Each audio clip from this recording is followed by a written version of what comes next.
screen you have, Yeah. then okay, I mean that's I another thought story. what you're But doing, though, the way I mean, Kev, I mean, I thought you were taking care of that thing now. Taking care no, of it. but Kevin, no, I really I was that's why I was waiting in the back. He said, "Oh no, those things I handled." That's why I was Oh working on, no, and then no, he said, man. "No, those How things about I you, the handled." IT man? Do your thing, No, man. yeah, then I'll just I'll actually I'll get one up, and then we just need to start sharing the link, And and people will subscribe. You got a lot of people So, keep asking. so we're on we live matter now, of right? fact, We we're on live live, now. we're live here. Okay. Oh yeah, we're live. Okay. Yeah, we live. So yeah, we can. Yeah, okay, we're doing it back. We'll talk about it in the back. Yes, guys. Again, welcome today, man. Today is a good day in America, the Martin Luther King Day. Americans all over this country celebrating this day. In 1983, President Reagan signed the law, the Martin Luther King's Day, as an official public holiday. So today we celebrate this day, and if you guys remember, all you guys should know. I know our kids know it. It was on April what? April 20 what day they kill him? Martin Luther It was King. in April of 1968 when he came to went to Memphis, Tennessee to join the sanitation workers in the protests. Right. Yeah, I remember when he yeah, this is last words I always stick when it comes to this day. He said, "Well, I don't know what will happen now. We've got some difficult days ahead. But it doesn't matter with me now because I've been to the mountaintop and I do mine. Like anybody, I would like to live a life of a long life. Longevity has its place, but I'm not concerned about that now. I just want to do God's will. And He's Hmm. allowed me to go up to the mountain and I've looked over and I've seen the promised land. I may not get there with you, but I want you to know tonight that we as a people will get to the promised land. And I'm happy tonight. I'm not worried about anything. I'm not fearing any man. My eyes have seen the glory of the coming of the Lord. Peabody, my man, come help me, buddy. You're Reverend. You're the Baptist guy. Yeah, That's your man. Reverend King, the legacy of Reverend King and the life that he laid, have still some people call him the modern day prophet, because just everything that Dr. King said in some way have come to pass. We have Yes. seen black president, we have seen vice president, some kind of Negro descent. We've seen black people have the Department of Justice.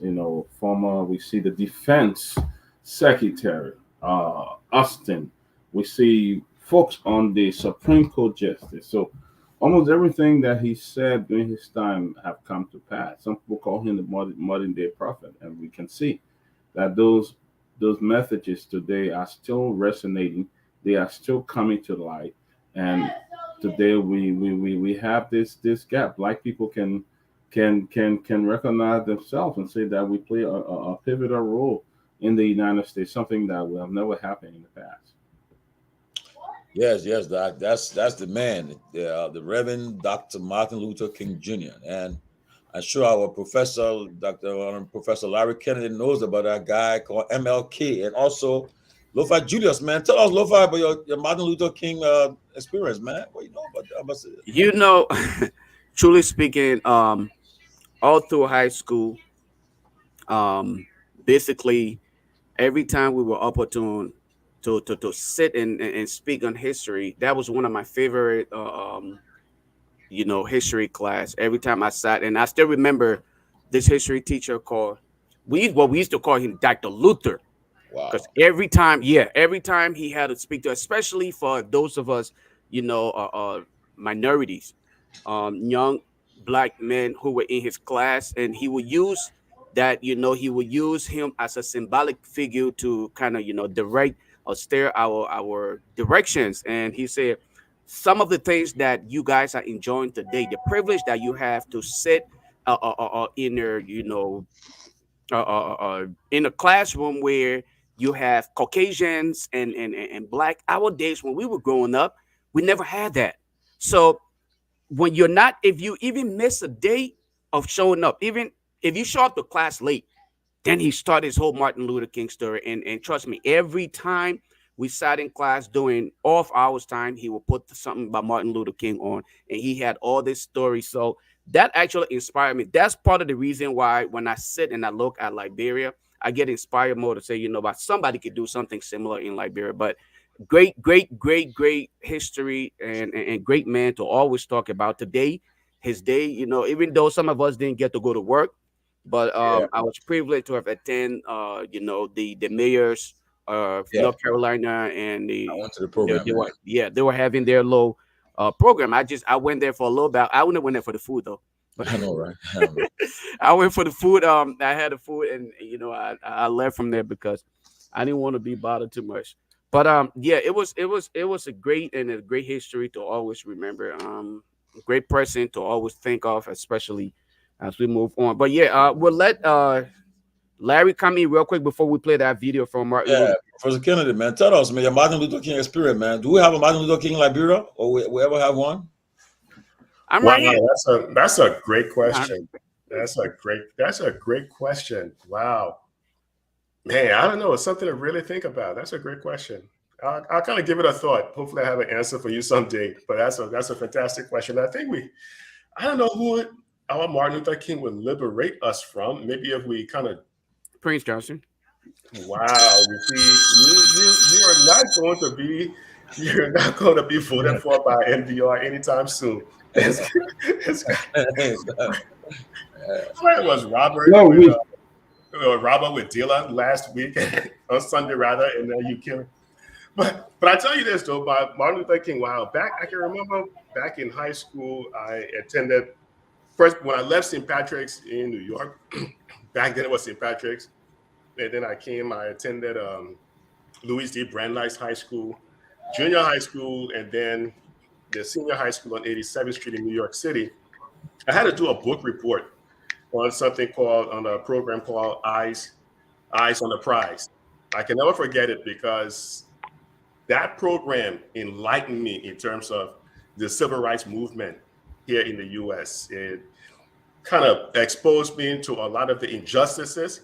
And if you are growing up in New York or any major city as a teenager at some point, you would have been pulled over at some point by police officers, Mm, like Mamadou, the young African brother yeah. that was shot, dozens of times in the vestibule of his apartment complex up there somewhere in the Bronx, I believe that happened. And there was just so many things. But you had the Martin Luther King group, the nonviolent group, the John Lewis, Julian Bond, all those guys. And then you had the Malcolm X group.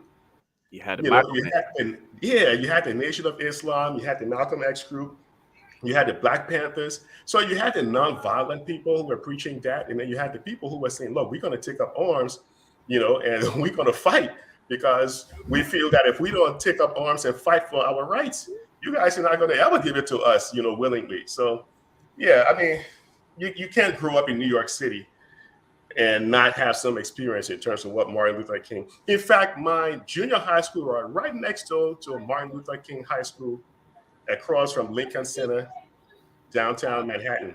So yeah, Martin Luther King really, really set that. He would have been what, 95 years old today, Yeah. or his birthday rather. Yeah. So he really set the stage in terms of protesting for peace, man. You see what they went through with the governor of Alabama, George Wallace. Oh my goodness, can't sit at a counter at the Woolworth building, for lunch. It was not Woolworth building, the Woolworth store. It was crazy, man. It was crazy time in American history. But he said, I think he paved the way for people like Barack Obama to come in and be president. For I think you guys are talking about um, some of the who led the Justice Department of Justice and things like that. African Americans, even the current Secretary of Defense. You'd have never seen that if it wasn't for Martin Luther King. So yeah, we need to honor and pay respect to Martin Luther King every year. Thank you, man. Lofa, ready? Can that's while we're getting ready now. Okay. Go ahead. Here I'm about to that let me see. Let me get that playing on here for us really quick here. So even though we face the difficulties of today and tomorrow, I still have a dream. It is a dream deeply rooted in the American dream. I have a dream that one day this nation will rise up, live out the true meaning of its creed. We hold these truths to be self-evident, that all men are created equal.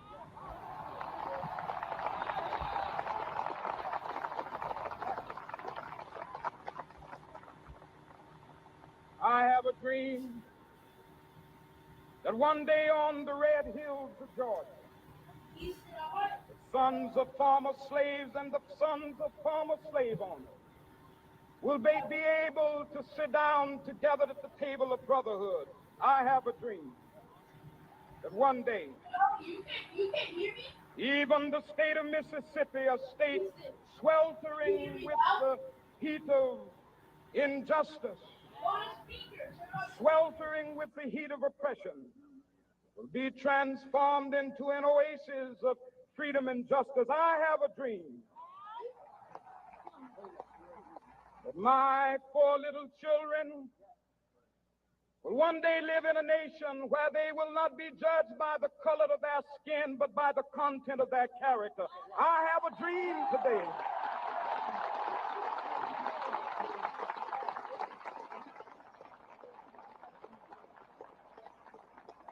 I have a dream that one day down in Alabama, with its vicious racists, with its governor having his lips dripping with the words of interposition and nullification. One day right there in Alabama, little black boys and black girls will be able to join hands with little white boys and white girls as sisters and brothers. I have a dream today.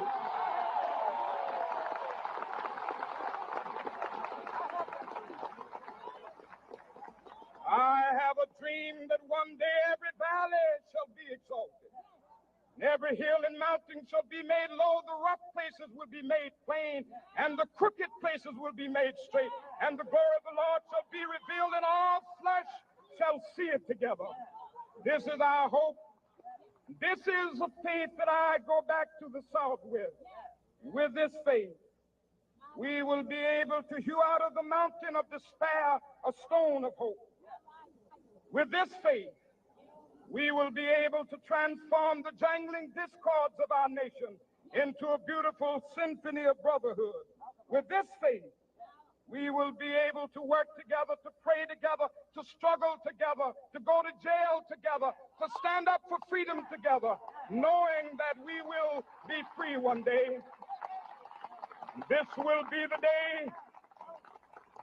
This will be the day when all of God's children will be able to sing with new meaning, my country, tears of thee. Sweet land of liberty, of thee I sing. Land where my fathers died, land of the pilgrim's pride. From every mountainside, let freedom ring. And if America is to be a great nation, this must become true. And so let freedom ring. From the prodigious hilltops of New Hampshire, let freedom ring. From the mighty mountains of New York, let freedom ring. From the heightening Alleghenies of Pennsylvania, let freedom ring. From the snow-capped Rockies of Colorado, let freedom ring. From the curvaceous slopes of California. But not only that, let freedom ring from Stone Mountain of Georgia. Let freedom ring from Lookout Mountain of Tennessee. Let freedom ring from every hill and molehill of Mississippi, from every mountainside. Let freedom ring. And when this happens, and when we allow freedom ring, when we let it ring from every village and every hamlet, from every state and every city, we will be able to speed up that day when all of God's children, black men and white men, Jews and Gentiles, Protestants and Catholics, will be able to join hands and sing in the words of the old Negro spiritual, free at last, free at last. Thank God Almighty, we are free at last. Yes. Thank God Almighty, we are free at last. Yes. From Cape Maserado to Mount Willagisi. Free at last. Hope one of these days we will say that. You know, and Lofa and guys, when he made that speech, he didn't go over a prepared text though. He had a No, prepared speech, but then for some reason he just started to speak. I mean, the guy was just a genius, man, because he had a prepared speech for that occasion, but then when he got there, some reason why he just switched and started to speak extemporaneously. That was a great man. We pay homage to him today. We salute him and thank him for paying the sacrifice for all of us today to enjoy what we experiencing today in this great country. And as we go to Liberia today, we pray for our country, Liberia. Today we saw democracy at work, but again, we saw election of us for the second time of the second female pro tem of the Liberian Senate, Senator Yomble Kanga Lawrence. The first one, I think, was Senator Grace Beatrice Minor. She was elected as a pro tem back in the days of 1997, when President Chile was president. And then Yomble becomes the second female pro tem. And today, Jonathan Fonati Kofa became the speaker of the 55th legislature. And many people don't know, but he is the most powerful man in the legislature, the speaker. He has the first branch of that government, of the legislative branch of government. And Thomas Fala took the CDC, on the CDC deputy speaker. So CDC controls the House. And I don't know which party you normally wear, or she was still a Liberty Party. I don't know where because Musada has spell. So I don't know, but if you look at it all around, Liberty Party got everything because of the Liberty Party whole group there, former Liberty Party group that got everything they wanted for a long time. But again, we congratulate them today. Yomble, congratulations to Yomble and to Fonati and Thomas Fala. And I'm just confused about the Unity Party. They're taking Fonati to court for citizenship. I don't know where they want to see Joe Bugger and Jeremiah Quinn inaugurated next week. I don't know what they really want to see happen because they're gonna make things hard for these people. And I hope Bugger and Kuhn can get to the partisan, the leader of the party, and tell them to reconsider what they're doing because it will put them in problem for next week. But guys, what are your thoughts on what happened today? I open the floor. Before you muted. oh, but today again was very hysterical. But before we even start the conversation, let me just use the time to acknowledge our audience. Thank you guys for being here. Do us a favor, share the show, and be a part of the conversation to the comment section. We appreciate you.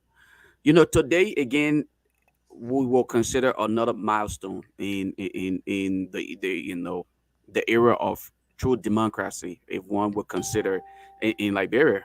I think we're gradually getting there, and hopefully we can start to experience the actual democracy that people speak of, and not simply just do it on the symbolic aspect of it, but actually feel democracy in its core.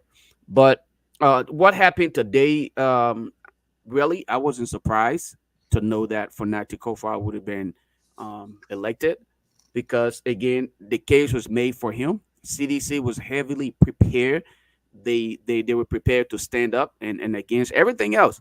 My only thing here is that I sense some level of greed in the United Party and the way they're trying to conduct things. And those who are, forming allies with them, the likes of Madame Yumli, Kanga Lawrence, and other people, Darius DeLong, and all of those who are just simply in today for their selfish interest. That's what I see happening here. They've gotten what they wanted. I was questioning myself today, wondering what is Madame Yumli Kanga's record at the Senate for which she was promoted. Okay, because this is considered some form of promotion. I really want to know what is her record in the Senate, because all along until Darius DeLong came on, before anybody heard that Yumli was even involved in anything. As far as we knew then, she was titled Madam Senator. Other than that, nothing else. And then when Darius DeLong came and paved the way for a showboat in front of the camera, everybody started to copy the style of representing their constituents, not understanding that there were more to that other than simply showboat for the camera and then the extra loud talking outside and pretend and then go in the back and do the same thing over and over. But today speaks a volume. With everything that is happening, our people still believe in democracy, and we will continue to hold it to the highest extent. The only concern here for Unity Party is what do they intend to do with this whole court case? Are they sincerely going to pursue it? Because if I listen, there was an audio sent to me where the candidate representing the Unity Party said they weren't going to pursue the case in court. Now we see that they are actually pursuing the case in court. What next? Yesterday we listened to Akaris Gray actually speaking of that and said, hey, if they pursue it in court, then possibly there may not be any inauguration. Right? The inaugural program would not proceed because we have a way of trying to hold it hostage. So this is where we are, and this is where we find ourselves. And I just hope that, as we go through the conversation, we can elaborate a little bit more. But again, I'm questioning myself here. All of those who were given position, like Darryl Stallone is now the chairman on foreign affairs, the foreign affairs committee. What does Darryl Dillon really understand about foreign policies? All right, what is he going to bring? Those are the questions that I'm really concerned. Hopefully, we can answer this question today. Yes, yes. Like the Peabody. I know too many. Let me comment. We all witness President Weah conceding to President, Vice President like George Weah. To President like Weah, and it was a smooth transition. They didn't have to number and felt that there's no way that we could have won this election, so we let it go. As difficult it was, we said, you know what, there's nothing we can do. We cannot win at this time, so we let it go. Election was held today, and we saw there that all the representatives voted. It was counted, and Fanati 136, and Mr. Coon 131, and it was very smooth. I also witnessed Musa Ability, who was contesting Chimability, who were contesting the deputy speakership. When the result was announced today, he walked from his seat and congratulated Mr. Thomas Falah, and it was over. For the UP to leave from there and go to court filing a declaration of citizenship, I think that was just absurd. I think it was nonsense. It's a waste of time. I think the Liberian people do not have time for that, and I think we should encourage that. Because if that's the way the UP going to start, it's going to be difficult because a lot of people in that Senate today who are giving a chairman on different committees have U.S. citizenship. Even the allegation that even the pro tem have U.S. citizenship. So if you want to go that route, it's going to be very, very bad for the country. You can't start like that. That's not an example of democracy. You're talking about a natural born Liberian having a U.S. passport by naturalization, all of that, and you're going to fight somebody on that. I think the UP should be ashamed of themselves. They were flogged badly today. They flogged them. So accept the fact that you were flogged. Accept the fact that other conceded when you won the presidency, and let move on. I think it will be good for our country, but you cannot start in this way. There will be a very bad for them. Man, I agree with you, Brother Peabody. You're right. The UP they did everything to stop this election today. They did everything to prevent Speaker Kofa from contesting today. And like Lofa said, they fell flat on their face because they didn't have the vote. I mean, a lot of things happened. In fact, this morning, around about 2:00 this morning, I think the Coon group was at Kalando Hotel, and one of the, I won't call the person name. The person said, "Georgie, I'm here to right now, and what I'm saying is, I hope Fonati group is really prepared because these guys are off for something clandestine this morning, 2:00 in the morning our time, and so it was around about 7:00 in the morning." Yeah, the person was telling me they were at the Kalando Hotel where they were camped, and so It's everything possible. But you know, when God is in, when God is in it for you, nothing can stop it. And I believe it was Funati's time to become. I know who we had a crew. They say Funati, what Funati mean? What you mean Funati? They say what for your town. So, I know, but host Mari can help me. Funati is a crew name, so I host Mari can tell me what it means. It's something about your time in crew.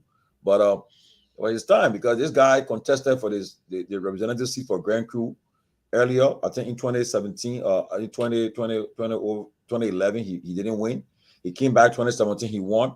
He contested for the deputy for the speaker position. He didn't make it. Then again, he tried again. He became deputy speaker. Then he went again this year. And the man worked hard to get to this point. And then after he got elected, they went to they go to court and they're trying to stop him from. But because here's the thing though, before I bring Professor Larry in, the constitution is clear. On January 22nd next week, before 12 o'clock, because right now the fifth session legislature is in session now. It starts tomorrow. Tomorrow he will be presiding. Okay, it will start. And on January 2nd, 22nd, the clerk of the court will announce, do the roll call, and then he will ask for a motion for them to come together in joint session. Somebody from the house will come up with a motion and they send it with okay, thank you, Paku Paku, wait for your time. Okay, his name, yeah, thank you, Paku Paku. So yeah, as a result, but the minute that happens, he's gonna call for a joint session and they will come together for that quorum to do the inauguration of the president-elect and the vice. So next week, I'm hoping they know what they're doing because the CDC guys are not going to sit down and let them to come and try to take away this position from them. So, but guys, Professor Larry, what's your thoughts? Yeah, you had the legislative elections. I think we just need to kind of pack things up and move away from that. And the reason why I'm saying that, I think the United Party need to focus on their development agenda. They shouldn't, it's like you're trying to double down, right? You know you were heading in the wrong direction and people try to correct you, but rather than you listen to advice, you still want to double down now and you want to take this thing over to the courts and still try to stop this man. For example, here in the US, we know that when the speakership was up, all of the Republicans, I think about 209 of them, I think since the Republican had the majority, all of them voted for their guy, 100%. The Democrats, same thing. They voted for Jeffries, 100%. But here now you have a situation where people are attempting to buy votes or make people flip sides. That really doesn't help in the whole, bringing the country together. It doesn't help whatsoever. And I think it's, in fact, a distraction because if your agenda is you want to focus on agriculture, like you said, tourism, you want to, clean up the country in terms of sanitation and do all these things, don't spend all of this wasted effort now trying to go lock yourself. You were just in court with the whole CPP fiasco. Didn't you learn any lesson from that? The whole CPP fiasco, now you want to come back again with a new fiasco? I think we need to just put this thing to bed and let's just focus now on the development agenda. And I want to congratulate Nyenwolo Kanga Lawrence. Women have a slight majority in that country, but their voices are rarely heard. And I think she's in a position now to maybe put a lot of women's agenda forward. So hopefully she will do well and make sure that gets done. So I do congratulate her in that space. But I think United Party should just kind of accept, look, they like my man Doc Peabody said, they got whipped. Plain and simple, they got whipped, pack up, call it a day, move on. This double down thing is a bad mistake, man. I'll swing it back to you, Tomalin. Yes, man. One of the guys that were working behind the scene for the last 48 hours just appeared on the show. Things happened overnight. Don't see all the guys, man. Peabody, them were working behind the scene, but they got to do some things. But anyway, we'll keep it for now. But the guys did work hard. But I see why Ben still looks sleepy. Yeah, Ben sleep all night. Peabody said, no, they slept. Robert, man, Pee-wee and Ben, what are your thoughts about what happened today, man? Man, well, I mean, I think that as expected, elections went on, and Funati Kofa is the next speaker of the 55th legislature. And I was a little bit surprised when I heard Thomas Fala as deputy speaker. That kind of took me aback a little bit. I did not expect that to happen. I listened to Representative Gray on this show, and I thought that would have been some sort of negotiation as it relates to who gets the deputy speakership position. But it looks like CDC played their cards right, and they fully control the House. I just want to emphasize this, and I stand corrected because I'm still a rookie when it comes to Liberian politics. But I don't know in any time as of recent in our democracy where, and you can disagree with President George Weah, his leadership, but I think that what the CDC has done, I think they've done a phenomenal job here from a politically strategic perspective. Here is a guy who is still largely popular in Liberia. The election results points to that. Country is divided. He's headed out with his head high. He's done something phenomenal with regards to sustaining our peace, with regards to patriotism.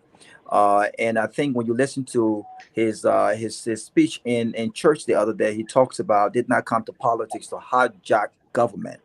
Or to retire at my old age and things like that. I think what his party has done, he has strategically set himself up for for not only a president who may not be at the executive mansion, but someone who still largely is not only popular with the population, but he still has this influence with Kofi being the Speaker of the 55th Legislature and Thomas Fala as deputy. These guys will still call George Weah and to talk to him. He will still advise them on decisions, on key decisions, political decisions to be made, and if possible, from the judiciary branch perspective, he could possibly have a big voice at the Supreme Court with this whole Dean nomination. I think he's been able to position himself and his party to have a serious opposition voice. But also, I think Kofi is seen as a guy who is capable of reaching across the aisle. I saw that independents actually voted for him. Representative Ta Wongwe was one of those who supported Kofa, and there are other independents who actually made this happen. So I think they've set themselves up really well. Last point I want to make here is I agree. Women don't normally have a lot of voice in our politics, but I have to say, whenever women are given an opportunity to serve, Larry, I think it is paramount that these women are actually making a difference. I'm sorry to say, I congratulate Senator Miss Lawrence, but Thank I don't know how much of an impact she can make now as pro tem as opposed to look. She's been in the Senate for how many years?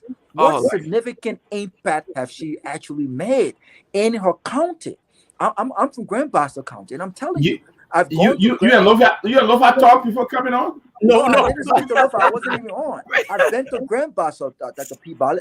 And look, she's a household name out there. People respect her. But when you take away the tribal and the traditional respect piece of that, what is there to show as far as significant impact in the right. lives of those people, and particularly in the lives of young women? I'm sorry to say, I do not expect young Lawrence leadership in the Senate to make any difference. And again, I think that it doesn't make any difference to the executive because look, in order to get anything in the Senate, it has to go through the House of Representatives, which is largely controlled by CDC. And look, I don't think, but I have no hope that she is the voice when it comes to influencing and impacting women, young women who have any aspiration for politics and so forth and so on. I have absolutely no hope. And let me just quickly say, she was promoted for doing nothing. Give it a promotion for doing nothing. That's No, it. real If I, quick, 10 seconds. if, So if I'm not going to fight with my brother Robert because Robert, in fact, if you look at the Human Development Index for Liberia, around across the 15 counties, Grand Bassa is actually like third from the bottom. So I'm not even going to fight with you on that one. But I'm trying to be more optimistic, and hopefully she'll do something a little bit better. But you're right. If you look at the development index across all of the counties, Montserrat is still ranked number 1 out of the 15. but Grand Bassa is all the way in that bottom portal. So hopefully this time around, maybe she will seek insights and try to do something a little bit different. But just wanted to say, hey, I'm not going to fight with you on that one. You're absolutely correct. Yes. Thank you. I'll take it on from there. I think I will have a different thought process about that, basically, because let me congratulate Yombli on her election first, the second female in our history. But yes, it's not about individual process or individualism in the House of in our legislature. It's a team play process here. So you need to collaborate. It's a flow process. Collaborate and network with other lawmakers to push things. One individual cannot change anything extraordinarily in the both houses. But what you can do is to collaborate, the kind of a team spirit and collaboration. So with the time now, because she came in after the demise of the late John Wilfield. She's been there almost a decade now since she came in the Senate. But yeah, here's what she can do now. Now that she's the administrative head of the Senate, she can collaborate, do a lot of work behind the scene to ensure that a lot of things will have to go through. But no individual single-handedly can shape or change anything in the Senate. It's a tactic and individual grant. You have to collaborate and do a lot of things moving on the line. So I would expect this time around, now that she's the pro tem, she will use to exert that influence and tap into most of the colleagues behind the scene and discuss with them to see how some issue, talk with the chairman on Ways, Means and Finance, talk to other members and to ensure that they push some things for her county and push other things across for the country. But again, it's a difficult ground to navigate in if you don't have the support of the rest of the 29 colleagues. But again, this issue about the elections of today, it was a predictable thing, things that people predicted. The reason why I expected that it would be a difficult thing for Musa Bidede to win this election because he's a rookie, he just came in. And then most of the guys started, and the way he engaged the process was a little bit slow. And then Thomas Fada were more or less ahead of the process. Remember, CDC got the biggest block in the legislature, particularly the House of Representatives, almost 20 plus. They got the biggest block, and they stuck together this time around. And so the reason why Prince Moi, the last 54th legislature, took the deputy speaker position because they negotiated with the CDC, and that's why they negotiated at the very early stage with the CDC. That collaboration came, that negotiation process came on stage, and they agreed in chambers that the United Party would take on the deputy speaker, and that is unanimously supported Buffer Chamber to be the speaker. So it's a kind of a process that they didn't do. The United Party folks, what they didn't do now, it was what they did last 2018 rather. They're supposed to have put into place a kind of a unanimous consensus with that of the CDC to negotiate. They say, hey, this is not time that we're going to push Kun to be speaker. We can push Kun to be deputy speaker, and then if that collaboration started sometime early on, I would have seen Kun the deputy speaker. But yeah, it didn't work well. And Mama Bridge herself came in. She felt betrayed today, and she even extinct from the process. It was clear that Thomas was all set to be the deputy speaker. Now, the issue about going to court, I think it's quite unfortunate because there are a lot of constitutional issues here. The first and foremost issue the United Party guys that went to court cannot recall correctly is the whole dual citizenship debate. Constitutionally, we make some serious mistake about it, and folks didn't listen. The constitutional issue is very clear. Anything that is constitutional, to change it, you have to go for what we call national referendum. They didn't go for a national referendum. That's a statute process to change a law. That law, if it was challenged in the Supreme Court, it will be trashed out. We did not go for a referendum. We went for the referendum. We said no. We voted on our proposition. We said exclusively no. And then because people wanted to prove some political point, we changed the law. We changed that portion of Article 27 of our Constitution. That is tantamount to abrogating the Constitution. We didn't pay key attention to this. So the case against Honorable Speaker Funati Kofa will be trashed because the first and foremost thing, the way you enacted the law about this dual citizenship was totally unconstitutional. So we need to take some time to go through this process. It's a very serious process here.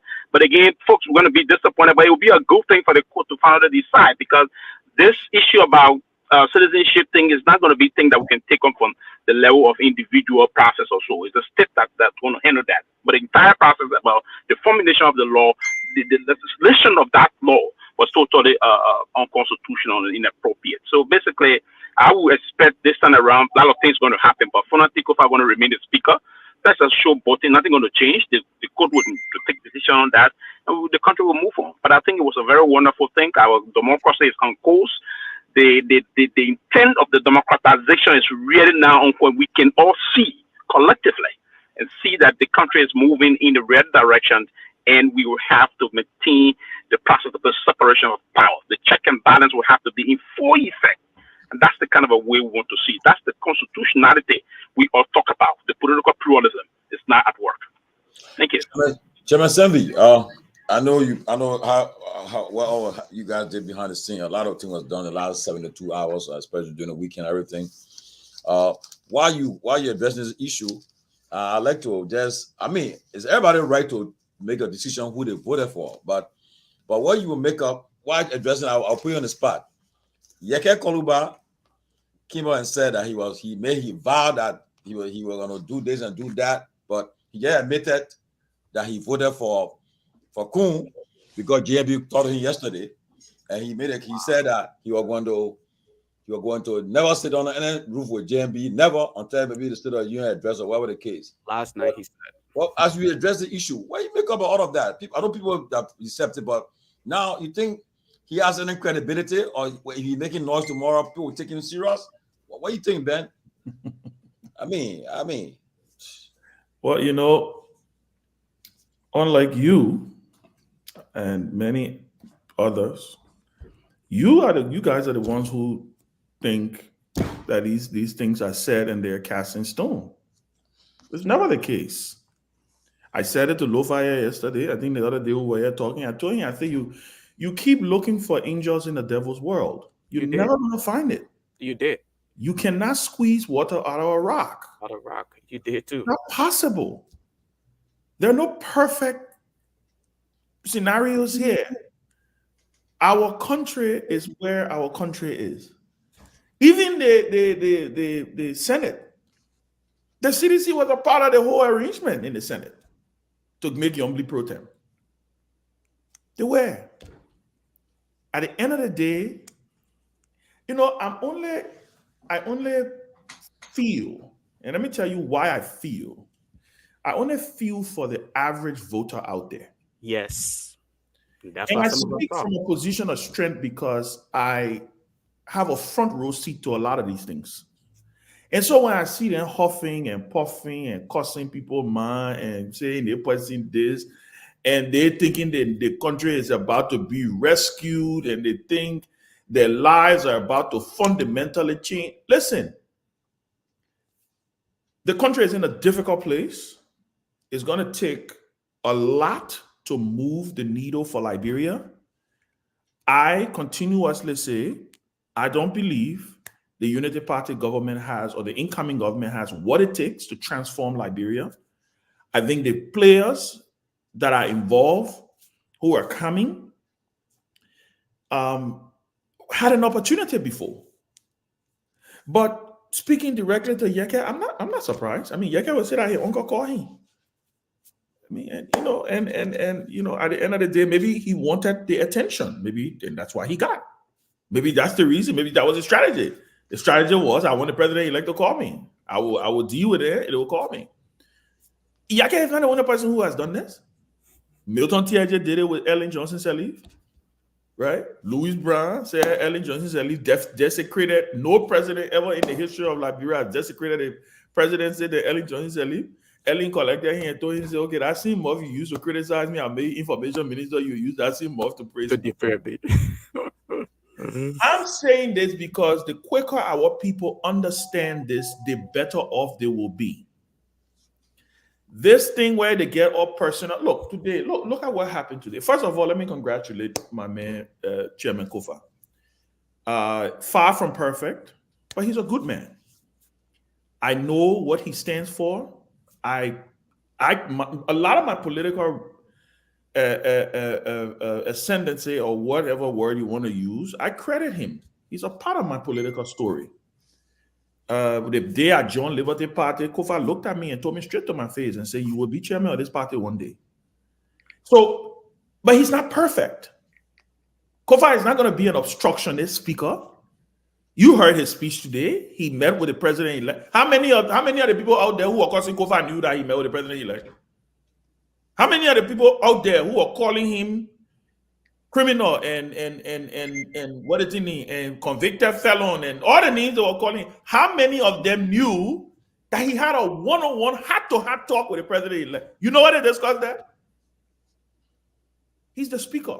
He's not going to be obstruction. He's not going to obstruct the president's agenda. But I also believe that he's going to play a crucial role in checks and balances because he too have a political future. He's from a political party.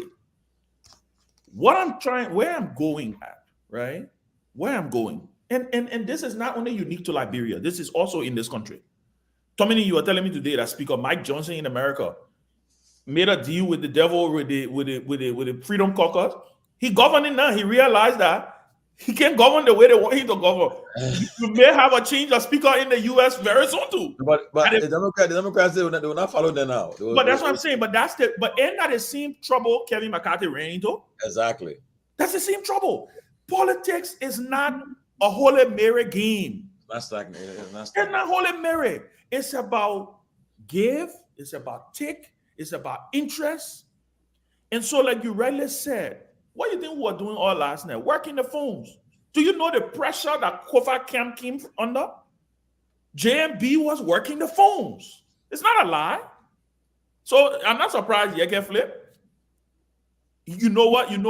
Especially in a country with an imperial presidency, when the president calls you, most of these representatives, and I gave credit to a lot of the ones who stood their ground, because most of these representative guys are looking for the president to appoint their commissioners in their districts. They're looking for these are the little things they will throw at you. Come and support the president's side. The president will give you right to nominate who will be commissioner, who will be town chief, who will be this. They're thinking about their political future also. So what happened today? I think the shock up was the deputy speaker. I personally believe that. Whatever happens today, we're still working the phones with the Musa situation. But I will tell you, I think Kofa will be a fine speaker. I was excited today of something he said in his speech, and I'm surprised nobody's paid. Even the so-called moralist stations and moralist platforms who in the interest of the Liberian people, he said something today that none of them picking up. You know why they're not picking it up? Because walk around court. The walk around court. He stated clearly today that a part of his agenda is to finally bring this thing to rest. This issue of war and economics crime code. So you are not yet talking about it because I have that tip. We'll play. Part of their interest is tied in war and economic crime code. But they will want to tell you that they love the country more than you and I do. I would say we are looking forward to a robust process. We're looking forward to an engaged legislature. There's some fine young men and women in that house. We'll see what happens. But I congratulate my friend, my big brother. I congratulate him. He fought a good fight. Like I said, the last 2 weeks, he could have lost this race if he had not planted the seeds that he planted. I have seen speaker races, and Sylvester Peabody is a witness. We've seen speaker races where people walk into that building, it's all said and done, and the president, look, in 2011, and I will end on this note. In 2011, the current vice president of Liberia, Joel Taylor, was running to be president pro tem of the Liberian Senate. Bezonga beat her by 1 vote. And you know who voted against her? No. It was Sandra Johnson. The man from her own party. And why did he vote against her? President Ellen Johnson said he called the man on the floor. He was on the floor when they brought the phone to him and said, Senator, the president wants to talk to you. And the president spoke to him and he voted against Joel Taylor. And she lost that election by 1 vote. Obviously, she became vice president of the country. right? Bezanga Finlay today, who, by the way, was supposed to run against Youngblade. When he was nominated, you saw the whole theater today. It was all planned. You saw McGill rise up to nominate Bezanga Finlay. Bezanga Finlay got up, rejected the nomination. He said, because I'm from Bassa, and Bassa have made a decision, we can fight each other. Boom. It's all good. So I'm listen. We saw politics today, high stake politics. It is what it is. It's gonna get more interesting. I don't think this lawsuit is going anywhere. I think the Unity Party is just fishing, because all Kofa need to do is to send a reply to the court and say, because they will ask him, are you an American citizen? All he gotta say is that I'm a Liberian. That's all he gotta say. He ain't gotta say nothing else. Are you an American citizen? I'm a Liberian. He ain't gotta say no. Robert Salif response. There you go. Thank you. He ain't gotta say no. He doesn't even have to say no. You ask him, Kofa, are you an American citizen? I'm a Liberian. You can force him to say what you want him to say. Absolutely no. Look, You have to bring your evidence that I give him. So today a lot of things happened. In fact, you saw the votes today. I think Funati even lost 3%. I think 3 or 4% flip. I mean, that he was so that imagine that these people were with him through all the camp, but when they got over there this morning, they flipped. But I'm sure by now they know who did it, who were the people that flipped. But I'm glad that he spoke up. But that Peabody, you saw what happened in the last 72 hours, and then you look at the Senate, where the outgoing president pro tem, he casted the web ballot for. And he led the charge. He led the charge. Now you look at it just quickly, Peabody, the leadership of the Senate. We got Augustine Chia, Chairman Judiciary, James Barney, Executive, Darius Dillon, Foreign Affairs, Albert Chair, to Public Works. You want all the contracts still. You get such on the second time. They keep on blind. They deep in it. You got Bibo Brown, who's Order Administration, Prince Moy, Ways and Means, and Lovely Committee. Amara Kone, Public Accounts and Audit, Wellington Podcast with Maritime, Being Your Dream. Simeon B. Taylor, Lance Mine, Energy and Natural Resources, Elvin Melvin Snow, and Eddie Starler, Elquas Parliament. The two of them dream to be there. And time my gay education, Prince Johnson, Internal Affairs. Now, Prince Johnson, they make people don't want to look this committee to give this guy. It's very powerful. Internal Affairs, you have control over the chiefs, the mayors, the zones, be more powerful. He might come again, he was considered dead. Whoever that man will support again coming in the future election, guys, we should brace ourselves for a long fight. Peabody. All these things.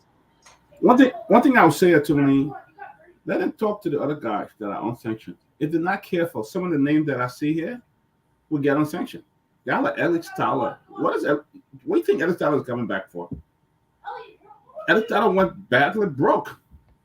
Broke to the core. Okay? Until his home that he built at the Marshall era were even growing into the butchers and thing, all of that was happening. And you bring him back and put him on a committee. What's the guy named Albert Chair was just recently sanctioned. Recently. And you take him and put him on a major area like Public Works and stuff like that. This guy was just recently sanctioned. And you put him in a major area like that. So I think I don't know, but this is a joke, bro. It's a joke. Okay? You put this guy, Prince Johnson, sanctioned, yet and still you put it on a high committee, internal affairs. I mean, what can the Liberian people look to bring any kind of relief to them? Alex Tyler will definitely try to go back into his stealing stuff. Also, B-Ball 1, B-Ball 2, the Sand Mining Company, he was there. He took millions of dollars, a building hotel within $1 million, a luxury home in less than 2-3 years, and you put him back on a committee. This guy, Chair should not even be on a committee. Albert Chair should just sit and take a break because he was just recently, not even a month since, 2 months since he was sanctioned. Why are you putting on a committee on public work? Who's going to work with this man? How will international partners like America or other countries work with this kind of guy that was just sanctioned for corruption and stuff like that? How would they work with him? Can you see? Can people open their eyes and see that these people will not bring in a good thing? Is that because they all agreed to vote for Young Lee, so she just appointed them? So she just Is that appointed what them. you do? Because oh yeah, they give me support. I will just put them. They come to you. Oh, I want this, and just put me on this committee. What you see here? It's a waste of time. Nothing going to change. Nothing is going to change. And this is a complete mess. To be honest, nothing going to change. Um, you're muted. Yeah, Tammy, you're Lofa, muted. Lofa. Yeah. Okay. Um, speaking of uh, uh, all of the decision, the appointments that were made, and I want to start first of all, and again, this is nothing personal. A lot of us we encourage the idea of women being a part of the process, and I heavily support and stand for more women being involved in our politics and leadership. But it should not be simply based on the issue of gender. We're just looking at because it's a woman, so let's do that. No, we must look at the quality that is being brought. Okay, we can't just simply say everybody come to the table. Okay, we split men and women. No, no, we are looking with people. We are looking at and for people who can get the job done. If I'm to look at Madam Kanga's record, I got nothing to really put my hands on to say, yes, she did this. She deserved a promotion. Robert spoke to that, and I hate to sound redundant here, but that is my problem. All of the people you see, Darius DeLon, what impact can Darius DeLon really make with the foreign affairs? What foreign policy does Darius DeLon know? Let's be honest to ourselves here. What foreign policy can Darius DeLon honestly impact or influence in the best interest of Liberians? What? Oh, it's just about showboat. Oh, okay. Madam Kanga thought it this way. Let me bring those who supported me. Darius DeLon has been my colleague. We worked together from the Liberty Party. We divided the party, and we were successful at winning the election. So guess what? Let me give him what he asked for. So you forget the reality of what is on ground, the impact that it makes to the people. I understand the political aspect of it. Like Ben rightfully said, this is not about the people. This is simply about these individuals and the political desires and all of it. But what happened to the average Joe, the Zogos in the streets, who are not as fortunate as the Yombi Kanga kids and Darius DeLon kids and others who are in government today? What becomes of them? They are left as victims, and they continue to do the same thing. And that's the reason why the likes of Yeke Koluba now, they're all adapting the Darius DeLon syndrome, where they display for the camera, and then they get called in the night, and then shake hands, and then boom, they change shift. This is not working for Liberia. I know all of us would say, let us focus on the policy issue. But the reality here is this: these guys are doing everything in their selfish and individual interest. And this is not going to move Liberia forward. We cannot have 1% of the population benefiting from government and the 90 some more percent just remain in abject poverty. And we continue to say, well, that's what the people voted for. That's what the people voted for, because that is what the people are accustomed to. They are not being provided alternatives to these individuals. Darius DeLon, Yombli Kanga. Then we talk about even with the sanction. All right. That's why I disagree with my brother Robert the other day when he said their kids should not be sanctioned. You know what? When you see Albert Cheer, regardless of the sanction on him, he's still looking to put himself somewhere where he can steal more. So when their kids are being sanctioned and feeling the pinch, then they will realize that, okay, you know what? Maybe we should adjust a little bit, and so that we can provide opportunity for everybody else. Other than that, we will stay being right here. We will go nowhere further than that. The fact that Prince Johnson can stand on his pulpit and threaten other people's decision and threaten the idea of having to establish the war and economic crimes court tells me that we need to fight even harder. I agree. The politicians who control the narrative are going to fight, and we will sound like we are just a bunch of empty drums, consistently being redundant in our statement, and probably it may not get anywhere. But I can say to you, I think gradually the message is getting across, and hopefully they be expecting a lot more voice, a louder ones to come out. Professor Larry, I'm one of those who believe I'm cautious about this though, that we'll see a new Liberia in the next few months. I think Liberia will change. Our lawmakers will make laws that will affect the people, impact the people's lives. There will be a different law body. They will vote according to the conscience and so forth. And the leadership, President Boga will put a cabinet that will be reflective of the people and also his agenda. What do you think? You think I'm dreaming or what? I think you're highly optimistic because Tomalin, we've seen this movie before. It's like a bad movie. We've seen situations where there's been a complete changeover of the entire legislature and not a whole lot changed, right? Larry, thank you. You got the people that are replacing and the people coming from the same place. It's like the same. They're not coming from Mars. Exactly. It's all from within that So same. you know that what I told you. I said that So- John Palmer ways on John Red. But Yeah, we need a paradigm shift. We need to start thinking differently in terms of how we look to develop this country. Because if we are depending on the legislators to do it, it's never ever going to happen. Because the legislator is like the who's who on a U.S. sanctions list, right? If you're interested in knowing people who have been sanctioned recently, you look at the Liberian legislator. So we need this entire shift.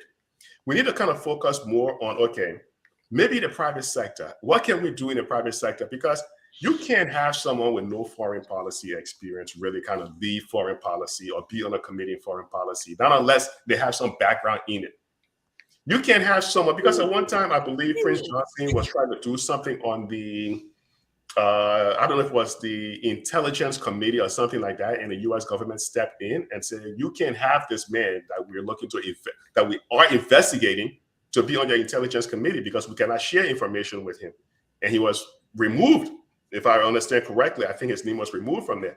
Now he's on the Internal Affairs Committee.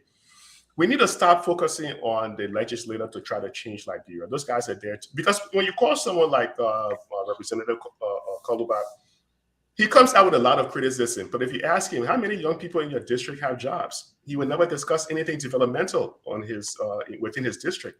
How many of the young people in your district are on drugs or in treatment center? He wouldn't discuss that numbers because he doesn't know. If you look at maybe 100 videos of Mr. Koluba speaking, it will all be about criticism because all they understand is you criticize, you will get the attention of the people you're trying to influence.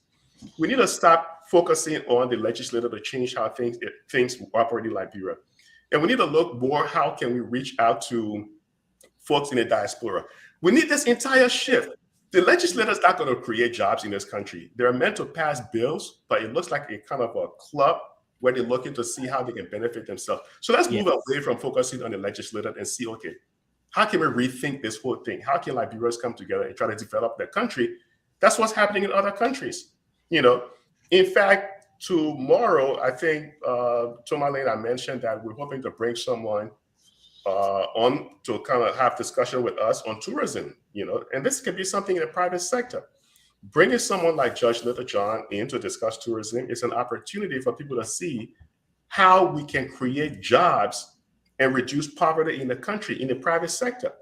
So long as the legislators stay out of the way, they don't get in the way to try to block things or influence things by passing laws and things that would limit folks in the private sector from doing what they want to do. That's fine. They can keep that little club and keep doing what they want to do. But we can't keep focusing on them because if we focus on them, they're not going to create jobs. They're not going to improve the livelihoods of the people in the rural community. They're not going to reduce the infant mortality rate, which is one of the highest in the world.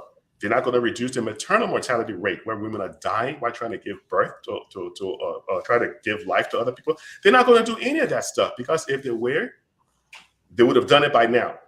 You know, I hear the comments and criticism on Youngbleed because people are saying if this is something she was going to change, she would have changed it for now. I'm just simply being optimistic with her, hoping that, listen, she's at a level down where now she's going to be more scrutinized. But no, you know, I still think we need to kind of shift in the way we think in terms of how we bring development to Liberia. Well, Robert, man, we see where we are today. We We have, but now today ended the election cycle for Liberia. The election cycle for 2023 ended today with the elections of the leaders of the Senate and the House. So now the Senate, we have now the 55th legislature is in session now. The first session will be tomorrow, which is Tuesday. It will continue on Thursday, and next week they will come to have a joint session to inaugurate the president-elect and the vice president-elect, and then from there, Jeremiah Kun will now be presiding over the Senate, and they'll move on. But I want to say something before you come in. People don't know, but the Speaker is the most powerful person that we elected today. The pro tem is a ceremonial position. As long as Jeremiah Kun is in the Senate, he will preside. Except he decided not to preside. But if he said he will preside, the pro tem will just be there, just some ceremonial process, a person in the Senate. But they will enjoy the nice budget they got, have a security detail, or increase office staff, driving Senate one with Liberian flag on it and the flag of Bassa on it, and that's the good thing. All these stuff come to all these stuff, you know. But what do you think will happen in a Senate where it's a balance of power, though? Even though the executive branch is the main driving force, but you have the main opposition party, CDC, controls the House, and I still don't know where Yombly stand, because the party is still having the issues, but she supported the UP alliance, so they control the Senate, so forth, and then the UP controls the executive branch. The Supreme Court, I don't know I don't know how to talk about them, because we're still trying to find out where they are. What are your thoughts? Ben, let me say, Ben, Tomalin, let me start by what you said. You asked an important question with regards to Yeke, and I just wanted to say this. You used two words, credibility and serious. I mean, I don't think that we should even. I think to the definition of those words, I don't think it does justice to these words to even align them in the same sentence with the character in question. Yeke Koluba spells nothing about credibility. And the only people who takes him seriously are the media. That's it. And I do not know anyone who has their five senses right that will look at Yeke Koluba, all of his outbursts, all of his. I mean, this is a man who stood on a vehicle in shorts in the middle of the street. This is a lawmaker, right? A public figure, stood on a car, and he was going to the Capitol building with slippers and a shorts on. I mean, this is a man who was clearly in any developed country who will be asked to seek some mental ill, go into some psychiatric home or some mental. This guy he's clearly sick, right? And so I don't think we should associate the word credibility and seriousness with him. There is nothing serious about Yeke and what he says. There is nothing about him that is credible or should be deemed credible, and I don't think we should even on this platform associate those words with them. I wanted to address what Ben said, and by the way, I respect Ben tremendously. He's a brother, but I wanted to just say this. He says something which I concur with. Politics is not a Holy Mary game, right? All right, hold on 1 second. I have a guest that wants to speak on the show. The Speaker? Hello? Yes, hi. Mr. Speaker? Yes. How you doing, Ben? How you doing, guys? This is the closing argument. We want to congratulate you. And we know you are busy, meetings after meetings, but just to say something to the audience and our people. Yeah, just wanted to say thank you to my colleagues in the House for imposing confidence in me. And I was quite overwhelmed and surprised at the reaction of the Liberian people all over today. They were all celebrations. I got to my house, and for the first time, I had almost 400 people just off the street that was in my yard. So I'm pretty tired, pretty overwhelmed, and pretty appreciative. And I thank you guys.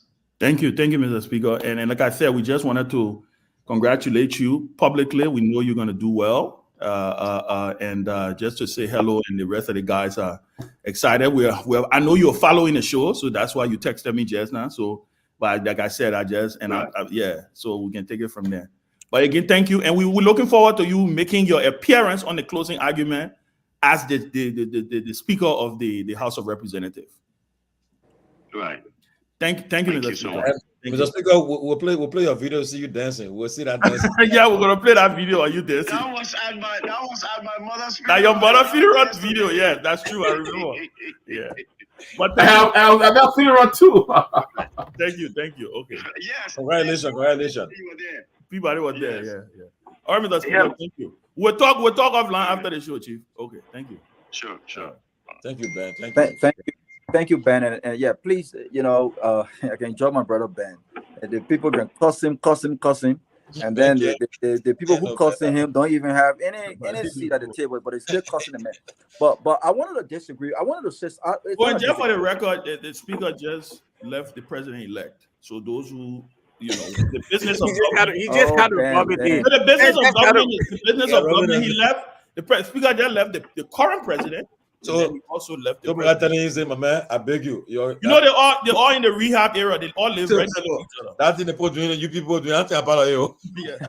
But Ben said something about politics is not Holy Mary game, and I concur that it's not right.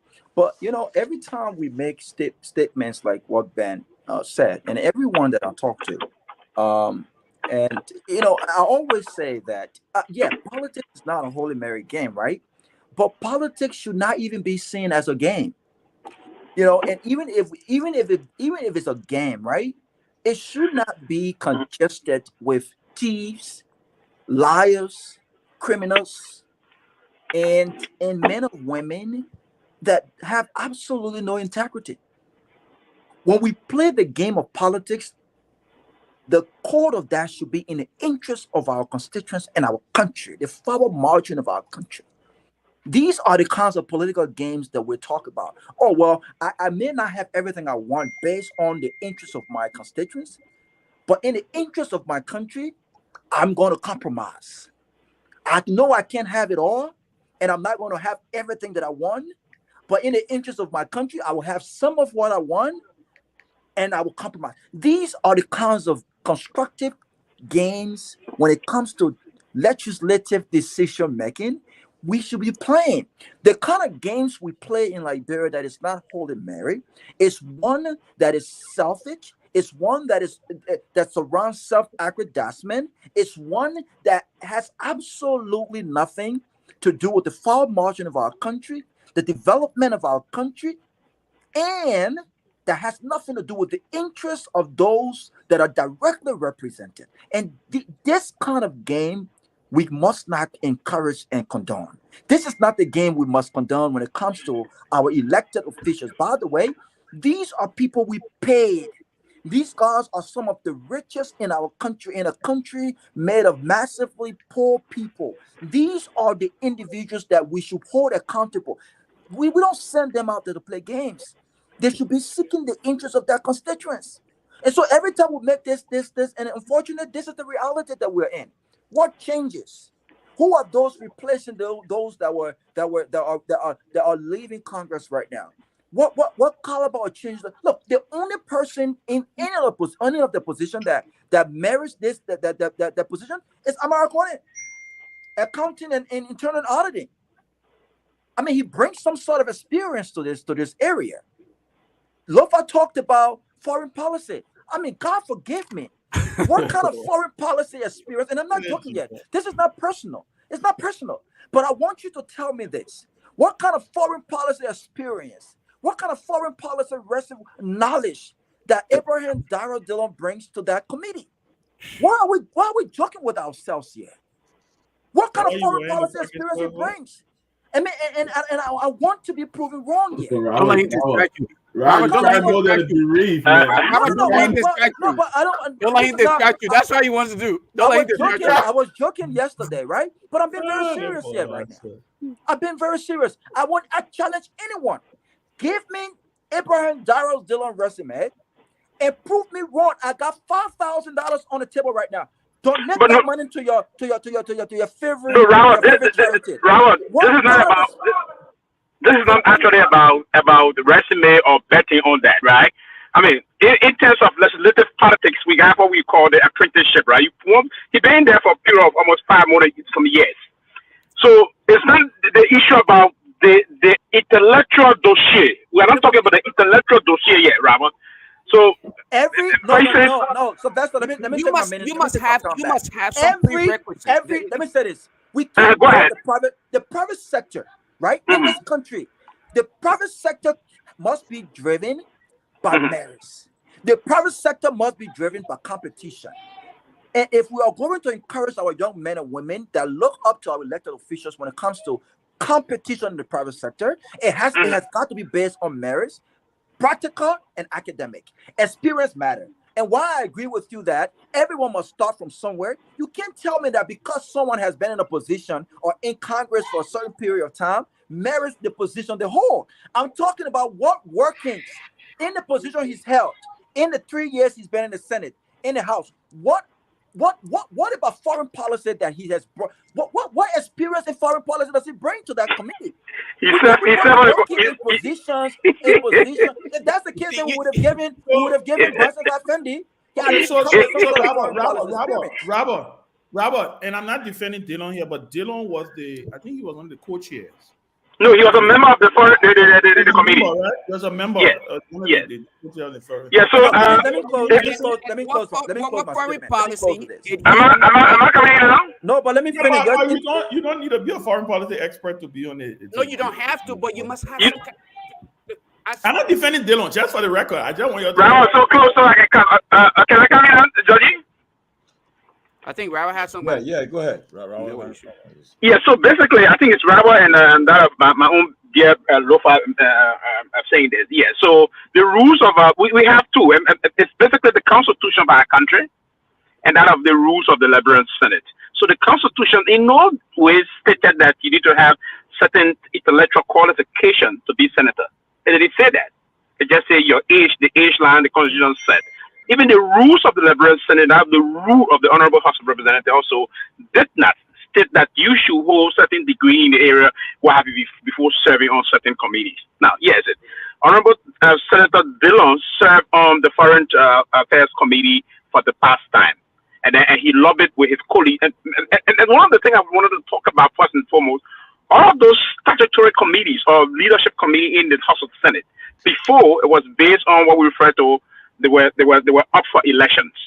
They were up for elections, but with this process, the bloc went into certain specialized negotiation to say the fact that the Honorable President pro tempore of the Liberian Senate would be going on wet ballot, they distributed those committee on the basis of the support base, the way the negotiation process went. On the basis of their influence and what have you. That's why you saw Dillon, because he's so close to the current pro tem now, and then they gave him because these are major committees. Now, James Barney served on the Foreign Relations Committee as chair.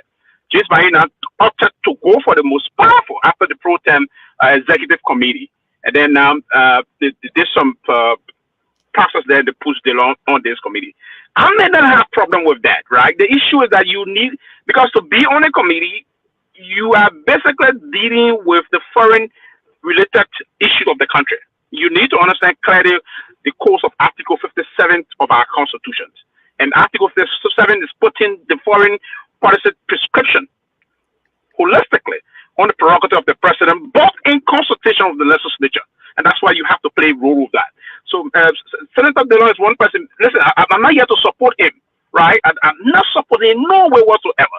But one thing I respect him, he may not have a BSc degree or master's degree, but he understands the statutory laws of our country. You know, he would serve for a long time in the Ministry of Justice as an apprentice. And one of the things we overlook, the former senator of Bond County, Senator Richard Flo, and that of the late Senator Francis Garwell, those individuals did not go to law school, but they were among the best lawyers in our country in terms of the courtroom issue.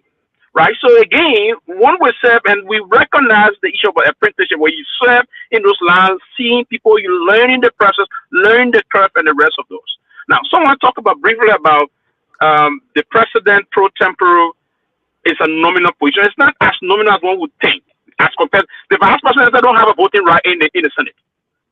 The vice president will only vote when it's a tie, but the president pro tempore can disengage as a presiding officer and have the power to go and vote. So listen, the structure of the committee, my own today was I came in, I saw my own former boss man coming up with no major committee in the House of Sunday. I was very severely disappointed with that. The former foreign minister, the former president pro tempore, he got no committee that he's chairing. I've got seriously disappointed. I want to express my own disappointment on that, right? I'm not coming to say I'm talking on his behalf, but no, it's unfortunate to have Milton Belson Garfini to be exclusively left out of those major committee process and the rest of that.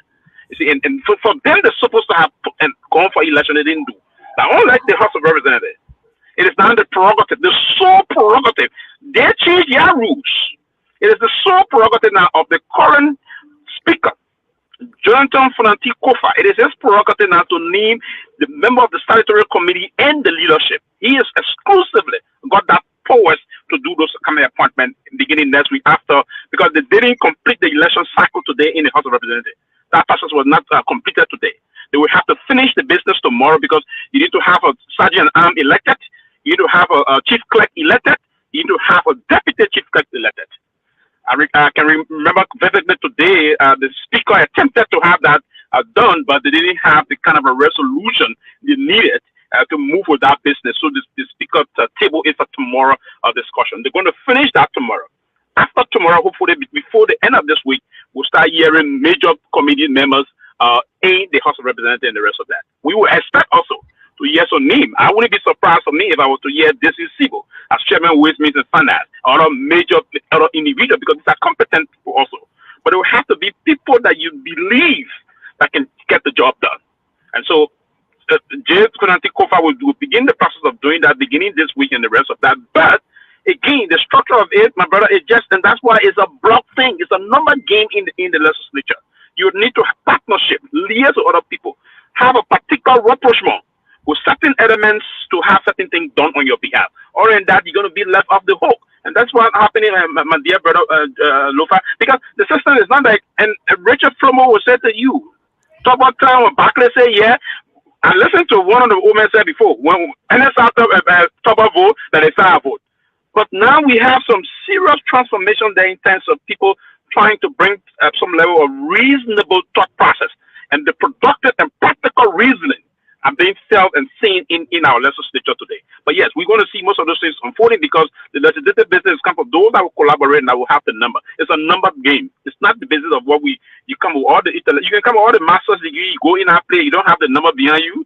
Trust me, they will keep you on the side and put up. It's committee work and the rest of that. But yes, I agree. Sometimes we need to bring some competence to bear and people with reasonable thought process to those major committees so that we can see some productive action coming out.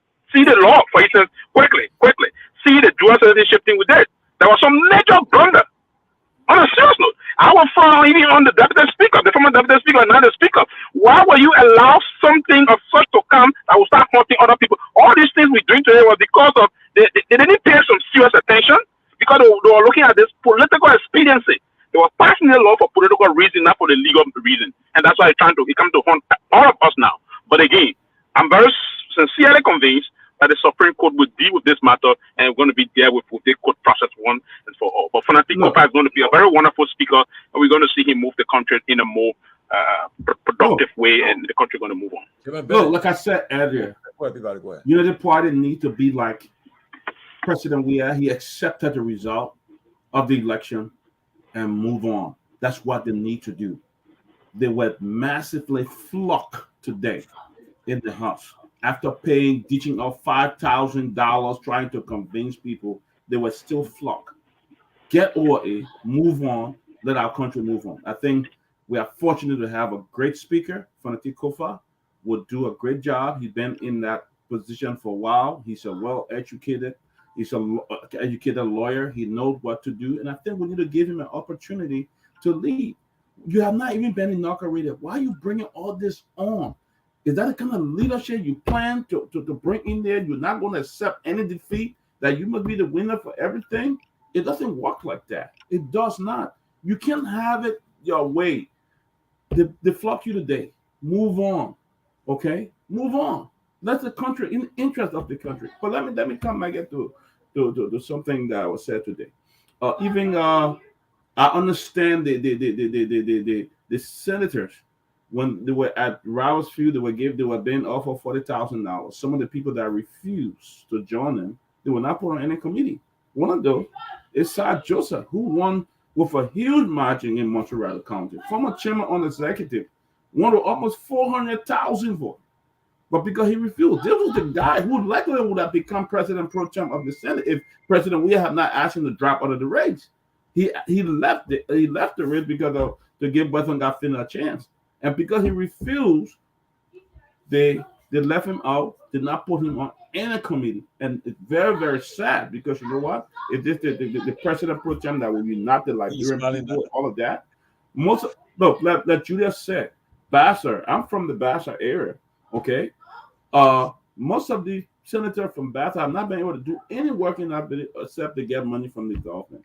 I've been working in that area. I've built schools. I've built over 10, 20 pumps in different villages in that area on a humanitarian basis.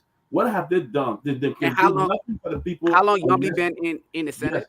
Yes. So I think it's sad. It's time for her to come in and you're not because I didn't vote for you. So you're not putting me on a committee. That's sad. Chairman, Ben, I mean, people are asking me, I'm getting text messages. People are still worried. They are concerned that because the Supreme Court, people believe it's compromised. They believe that the Supreme Court will stop Fonati from being speaker. What's your thoughts about that? There's no shred of evidence that shows that anything like that would stand or hold. In fact, I have been told that elements of the court, some key folks and elements within the legal system has also advised the Unity Party, not to even pursue this thing. But I think it's their right to file what they want to file. They're filing for declaratory judgment, and like I said openly. First of all, the speaker is not even concerned about that because it doesn't hold water. All you have to do is you ask the man you are married. Because the declaratory judgment is just saying them saying they want him to go say which citizen, which country he's citizen of, but they want him to do it in the court, pretty much. So all he got to say is I'm a Liberian citizen. So I don't see a look. Let me tell you, there's no way, shape, or form that this thing is going to work. I think maybe tomorrow said when you get them, maybe they will withdraw it. I don't see how it stands. I really don't see how it stands. Like I said, the speaker has just left. He told me. He said, "Look, I just left the president-elect." The people already discussing the business on the way forward. I don't know how. Because I did ask him, I said, did you bring it up to the president? He said, well, why would I waste the man's time with that foolishness? He would I hear people. The point here for me is, I think the Unity Party, sometimes it baffles me when I think about what they do in their strategy. Because like Peabody rightly said, Unity Party is acting like they have some kind of a popular mandate here. They don't. Liberians voted for divided government. The way Liberians voted, if Liberians wanted a one-party, Unity Party state, they would have won many seats in the legislature. The Unity Party in both chambers have the least numbers of seats in both chambers, right? Again, like I said, what you see has happened over the last 24 hours have all just been a game of compromise. They all have sat down, certain people, and there is an old adage within politics that say, you know what, when a new president is coming, you give that new president the benefit of the doubt. So you will find out his nominees may get confirmed. Most of his nominees will get confirmed because they don't want to come and seem like party poopers or they are just trying to spoil the show, right? But at the end of the day, I don't think this was a wise move. I don't know what they're up to. But I don't see it holding water. I think Kofa is a speaker. If they wanted to stop Kofa, they should have beat him on that floor today. You can clearly see that he was way ahead of them. His hard work has paid off. His network has paid off, and his relationships have paid off. That's what he was dealing with. So so let's just wait and see. Let's just wait and see what has happened. tomorrow again, like I said, maybe we may get some news. Maybe there may be another compromise. They may just decide that they won't pull this thing up, and we can get, because what is at threat is their inauguration, is the president-elect's inauguration, because Kofa is the speaker. He has to preside to get Joe Boyka inaugurated. Professor Kennedy, the next big fight now is the cabinet. Those will be appointed, and already we have some names that are hanging, that are coming around. But there are some people who have indictment hanging over them. Some of them was indicted by the LACC and the GAC, whatever the case. And we're hearing that some of them will be nominated. Now, Liberians don't have really, I don't think, if you take a poll now, the president, the Senate, the president Senate that took office today, I'm telling you right now, Liberians, the expectation of Liberians, the confidence in them will be below 50%. That these guys are people that will change the Senate. And people believe that the president will have a way done. That what he wants to happen will happen. He can send anybody named there to the Senate, and you believe that they will get confirmed. What are your thoughts about that? You think this Senate will be robust? I will talk to some of them off record. They said it will be a robust Senate. They won't expect to be pushed over, or people that will just be remote control.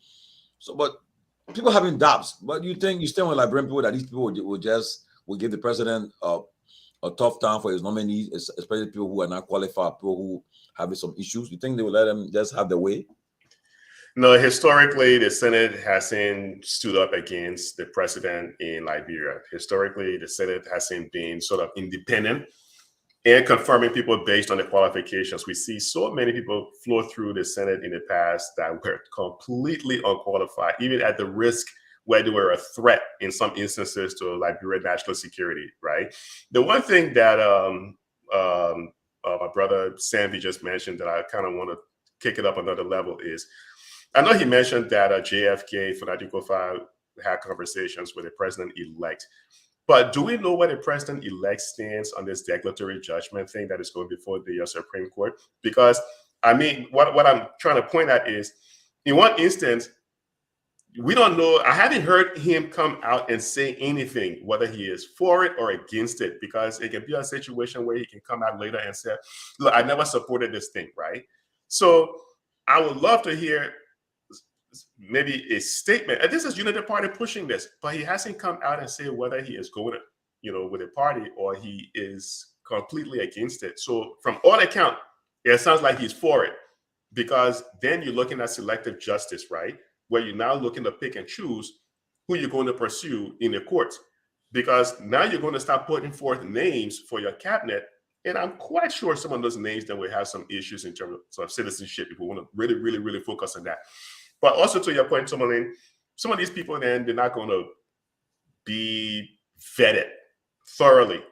They may have some issues in the background, but again, historically, the Senate just haven't really stood up against the nominations put forth by any Liberian president. So will we see change?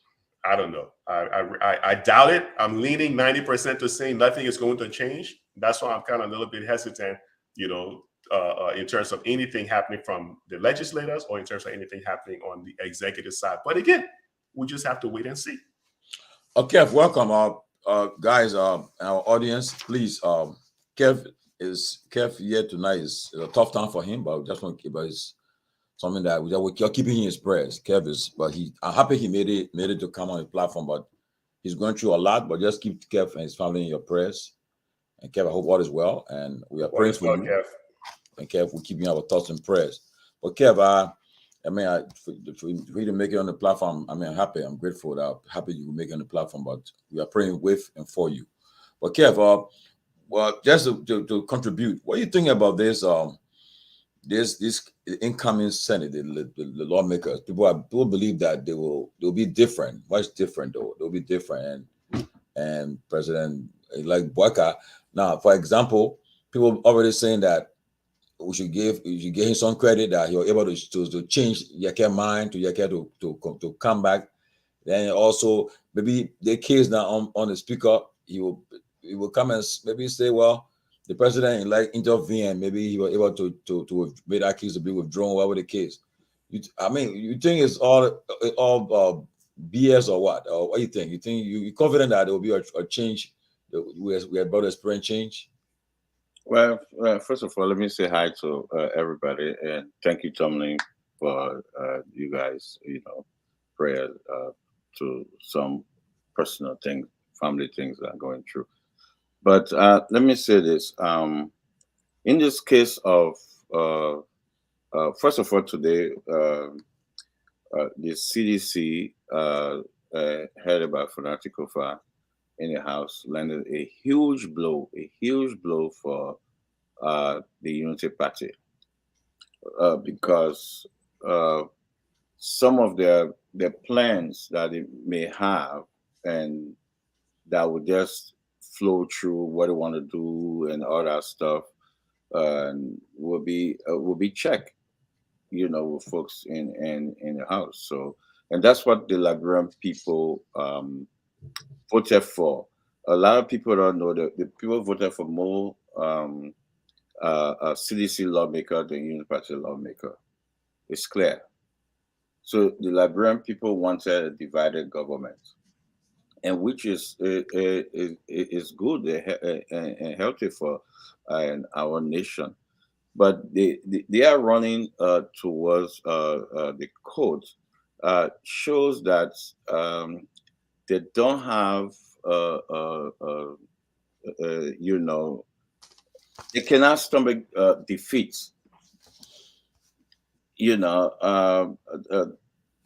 I would just sit it down today, just thinking and say, well, what if the Unity Party was in power and they lose the election by 17,000 votes? What they'll be doing by now, they'll be in court, running helter skelter, making noise, fighting, and doing things. Even though they were defeated clearly, we all saw it clearly. Now they're going to the Supreme Court. They're going to the court for his citizenship. Let me say this: no court in this world will agree with them. No court in this world. Number one, they took piece of paper. They say that he passport.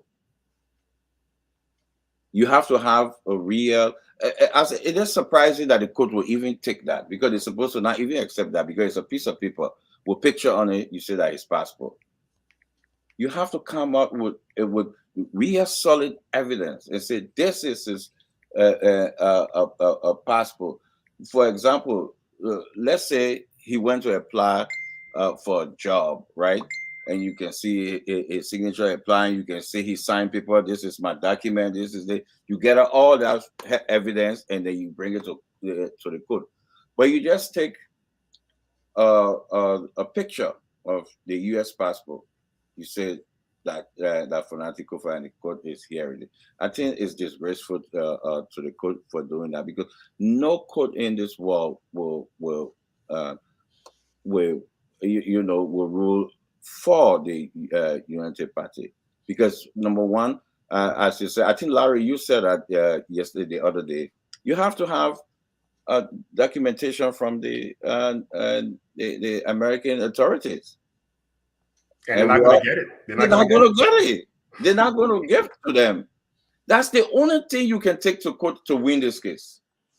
The Americans need to come in and say, yeah, he applied. This is all he document. But you take piece of paper and carry it, no court. He will no. Unity Party will end up being disgraced. No court.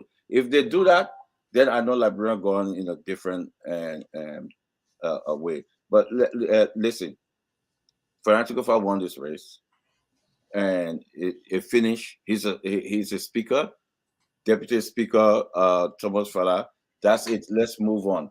This is a divided government, a healthy for our nation, and let's move on. Fanatical is not going to stand in the way for any development in our country, because he wants to see Liberia develop. He will not stand in the way for any development. Unlike the Unity Party, who tried to destroy everything, not Fanatical. No way. He was not standing in the way. So I rest for now, Mr. Moderator.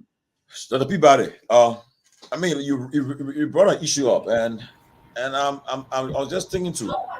We have a lawmaker who won the highest in the history of our country. He has received the highest votes ever, Sir Joseph, and then he's not even on no important committee. This man is a senator from Montserrado County, where he had the highest votes, and he's not considered for no committee, no serious top committee. All these committees that were appointed today, they came up with it. That they came up with today. Like for instance, you see the guy, the chairman of judiciary. Okay, for a lawyer who head that committee, on executive, somebody from the ruling side, James Barney there. Foreign affairs, public works, rules, order and administration, ways, means and budget, public accounts and audits, maritime, lands, mines, energy, resources. But from what I see, my friend guys, they really probably got almost all the top committees. They got all the top Yeah. committees. You seeing it, and like for instance, you got committee like as the foreign affairs, public works, the ways and means, the public accounts, the maritime, lands, mine, all these committee, ECOWAS Parliament. Again, Snow is there for the second time and going for the second time again.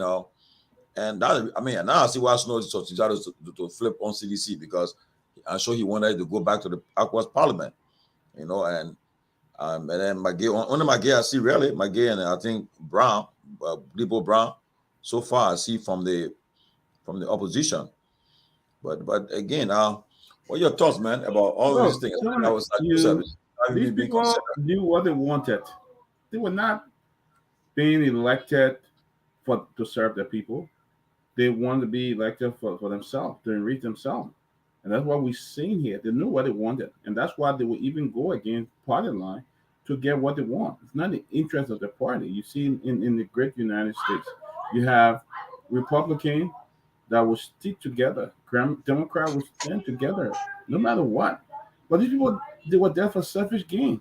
You take a man like Paul Charles, you put him on marathon. There's a guy who lied about his degree when Ellen appointed him one time. Said he graduated from some college in New Rhode Island. You put him on a major committee like maritime. What can this man negotiate when it comes to the maritime agreement? All those things. What can this man do? Okay, you put Che, who was the most recent inductee, most recent one, sanction. You take and put in a major area. The public were having to deal with roads and all those kind of things, millions of dollars. It's all about self-interest. If I didn't vote for you, look, I got no problem of putting people from the ruling party on top committee. But if they are qualified, if they are clear to do the work, let them do it. I don't have any problem with that. But you bring in what Liberian looking at that list, the only people they can really talk about there is maybe Amar Conan and a few that is coming back on that list. But who else there that really see, oh yeah, we're gonna see a real change. And don't be surprised. Baka appointees will be like the same. It'll be like the same recycling bin. Only you know what, everybody just coming right back. Sa did not support a young man. He was right because he brought in somebody from his own side. He wanted to support Western got Finland because the president asked him to drop out of the race, and he said, "I will do."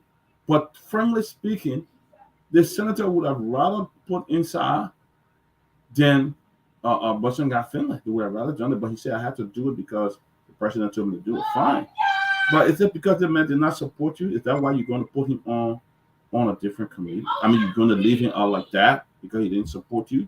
Is that the are you going to? Is that how you're going to lead by division?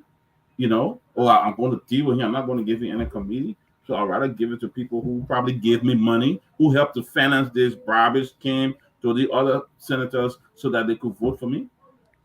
Pretty much, most of the people you see here on the top committee give money. I sure Evan still gave some money to retain his position on that parliament. I sure Albert Cheer, who cast the white ballot, I sure he gave a lot of money to. I understand he even funded UP with almost 11 or 12 pickup truck and stuff like that. And others were giving money so they can be on a committee.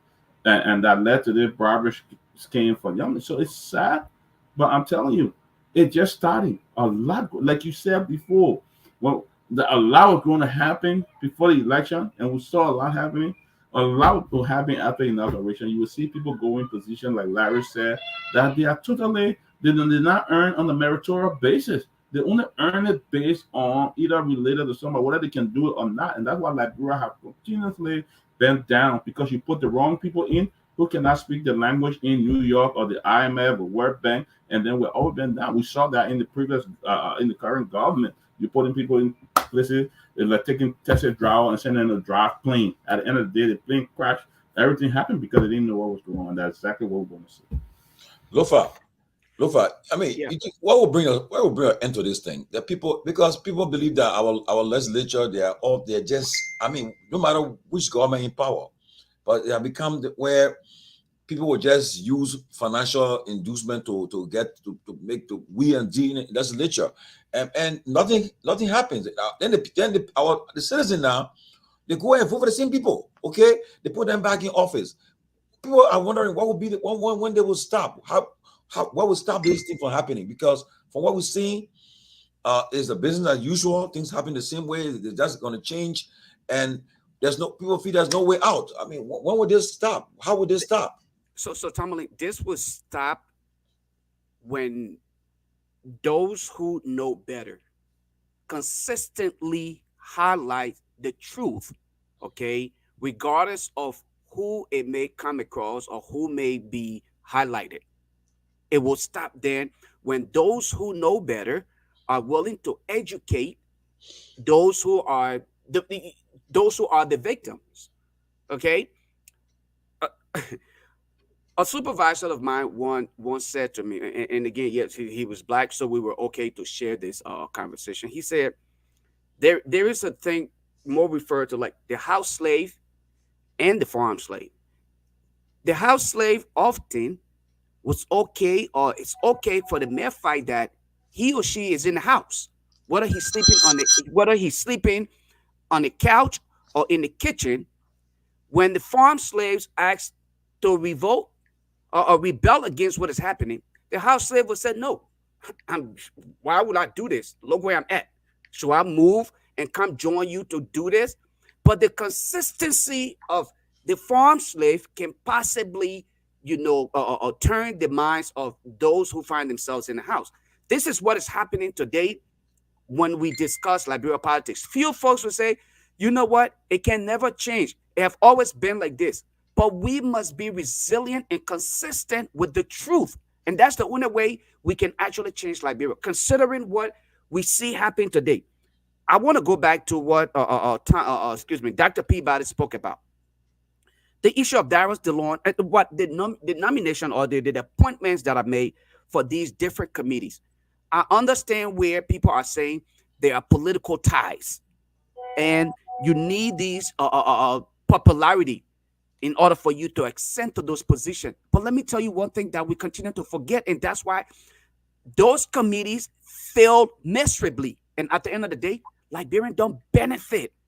Okay, you cannot say in all of those committees or with all of those committees there aren't prerequisites. There aren't need for education, specialties that comes with the expectation of those positions. That's not truth. You must have some kind of understanding. Okay, if you're dealing with finance, budget, you must have that understanding so that you can, when you're discussing the issue, you understand the language you're using, how you're engaging the topic, the subject matter. Okay, you put somebody, let's say, for example, if there was a committee for information technology, you grab Prince Johnson and put Prince Johnson and said because he got popularity in Nema County and he's supposed to manage that portion of it, and you expect to sense some level of change, you take Darius DeLon and put him to foreign affairs. And then you say, oh, yes, because Darius DeLon has the understanding, he been around long enough. What has Darius DeLon done to serve as that benchmark that qualifies him for that position? Nothing. I can challenge anybody on here right now. Okay, I can challenge anybody here right now. If Darius DeLon had that level of popularity, maybe by now his request to reduce the salary, okay, would have been long gone, past, flying colors. Every time you ask Darius DeLong about his decision for salary reduction at the Senate, you know what he says to you? I can't do it alone. What make you think at the committee level where he brings no experience, no expertise at all? Simply is yes, ma'am, yes, sir, let's do it together and show both for the camera. He's going to make any impact. These are the things that we need to start looking at. We must take our minds off the presidency. We understand the president needs to do his part, but we must start to look at these lawmakers. These lawmakers are our problems. Look at what happened. What you're telling me today, okay? Someone who was overwhelmingly elected simply because I don't know what the decision was. It could have been that he probably chose not to be a part of the to serve on any committee, because I think Yeke Koluwa hinted something similar. He said he did not want to be on any committee. So I don't know what it's the same thing with was it South Joseph? South Joseph just said no, I don't want to be a part of it, or he was just ignored because they did not want him to be a part of it. Again, it brings us back to what do you want to achieve? The reason why appointments or position are provided to people in the Western world or even in the private sector is they expect you to be an asset to that institution, not to be a liability. Okay. In Liberia, they are simply looking to satisfy their friends and their colleagues. And so decisions are made not based on merits, simply because of their political affiliation or their ties. And at the end of the day, you and I continue to suffer because Ghana, Ivory Coast, Nigeria, and the neighboring countries continue to progress while we continue to regress and do it on friendship. And I don't think that there's any way we can move Liberia forward until you and I can be honest enough to tell these guys in their faces and these women what they're doing is not in the best interest of Liberia. And in order to move Liberia forward, we must be honest with our views. Professor Kennedy, at the beginning of the show, we said that we're celebrating a great man in America's birthday today, Martin Luther King Jr. And we asked the question, do Liberia have a Martin Luther King, or will we ever have one? But then today somebody sent me a message. They said, after the election of Speaker Kofa, they said, Fonati has given CDC a new lease on life. They are still part of the governing process. What do you make of that statement? No, it's true. In fact, Fonati Kofa sits in a position of some serious authority right now because, and I think it creates that whole balance of power. You know, I would not put him in the same category as a Martin Luther King, but he did in fact create another lease on life for the CDC. And it goes back to what Keff was saying earlier. The Liberian people really wanted to have this balance of power because if you have the presidency controlled by one party, and then you have the House of Representatives, the Senate controlled by the same party, they will run stuff through that can more than likely derail the country. Definitely. Two things that grab my attention. What Kev mentioned earlier and what I think I heard from someone like Doc and you may have said, is this every time you lose something, are you going to run to the Supreme Court and ask for some type of a judgment? If you lose the speakership, you're going to run to the Supreme Court. You lose something, that's not good for not only your reputation, it's not good for creating, the type of development we want to see. It doesn't work like that. The other thing that is grabbing my attention is who is, and this goes to something that Lofa and what Robert was saying earlier, who is going to sit on like the banking committee? The reason that is important is if you look right now, places like Argentina right now have surpassed Venezuela in terms of inflation. Inflation in Argentina is like way out of control. That's simply because you do not put lawmakers in charge of printing money in your country. Because they have this mentality that, look, if we need money, we just go ahead and print it all willy-nilly. There has to be some check on the executive branch in terms of requests to the central bank to print more money. Because right now, a year ago, the LRD was about $1 to about 152 or 153 Liberian dollars. $1 to 150, 153. Today is $1 to about 189 Liberian dollars. So that in of itself, that's inflation because you need more LRDs to pay for the same thing you are paying for 1 year ago. If you have the executive branch controlling the banking committee, anytime the executive or even the central bank being influenced the central bank, every time the executive want money, they'll go and print it. The reason why that has grabbed my attention also is because I can remember back in 2013, 2014, and even as early as late as like 2017, when UP printed a ton of money. The reason why CDC then got in a lot of trouble with inflation hitting about 28, 30% was because of all that money that was printed right before the Unity Party left. Rest assured, that money, there's a relationship between the amount of money you put in circulation and inflation in your country. So somewhere in there, it grabbed CDC when they came in. They may not have noticed it, but they were actually set up because when it came in, that whole money thing hitting circulation, it caused inflation, it shot up. I say this because in 2013, it happened again, right around the onset or right around the time Ebola was going on. Unity Party printed a ton of money, and inflation in Liberia at that time shot up. So be careful who you put on committees. The people you put on committees can have a devastating impact on development in the country. You can't just put anybody willy-nilly on any committee because they've been there a long time. That is not, we don't have technical qualifications to be on committee, but at least to some instances, they got to have some background in the committee they're going to serve on.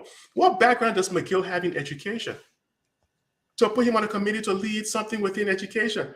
But again, we shouldn't focus so much on the representatives because we have seen time and time again, they haven't caused a true shift in the way how things are done in Liberia. We need to kind of look upon ourselves now as Liberians to see what can we do. Going back to JFK, don't ask what your country can do for you, but what you can do for your country. But let's see if we can step up. So some of the things like Doc has said, building things like hand pump and doing some other things on his own accord. Let's see what we can do and not focus so much on the legislator because it will probably just be business as usual, But I'm really waiting to see the names that are going to be on this list for some of these positions because, like you said, Chief Tomalin, if some of these people then have been under indictments, if some of these people then have been, connected to, some type of financial or economic crime in the country, would the Senate just go ahead and just kind of rubber stamp it and shoot them right through and confirm them? There's a lot that's going to take place in the next 2 weeks that are going to tell us where this administration is headed. We need to pay close attention to that. Yeah, Kev, don't forget, as the president nominates his cabinet, for instance, the president, he will nominate a foreign minister. The president will have to go to Dillon's committee for confirmation. The justice minister will go to Augustine chair committee. Who will be public works minister will go to Albert chair committee. A president who will be for maritime, I don't know. Eugene Nangwe has a 10-year position as a maritime boss, but from what I've gathered, I think he'll be leaving his position. I think he's settled to leave it, and will perhaps, if he resigns, we'll have a new maritime boss, and that board will be the committee. Because before, when they nominate someone, it goes to the committee. The committee will go through your confirmation process. If you are clear, they vote on you and send it to the fourth Senate for confirmation for vote. And we are watching carefully the president's cap. Right now, the important days to watch. Next Monday will be key to listen to President-elect Boyka's inaugural address. The following Monday, he'll be giving his first State of the Nation address and also announcing his cabinet picks. And right now, what's your thoughts? You think will be any surprise? We'll see some surprises coming or what? Surprises in terms of not confirming some of them of the names that will be put forward. The names that will be nominated. Yes, we expect to see some new faces that we have not seen before in the governing structure of our country. You think we'll see new people coming in or the same old people? It's going to be the same old. There's nobody you can see. The inaugural committee is the same old. Nothing will change in terms of bringing folks in, and also I don't believe that JMB believe in the young people. He doesn't believe in the young people, so he will surround himself with some of the old folks. that he feels that they entitled. That's what the Unity Party stand for. I think JMB feel that the old folks should stay in the back. That's not the young folks should stay in the back and let the old folks and run the country. But I don't see anything different. It will be the same old name that you heard before. I'll stay with you, Kev. Let me before I go to stay with you. Mm. I know you've been. I mean, I know you've been involved with the CDC, actively involved with them.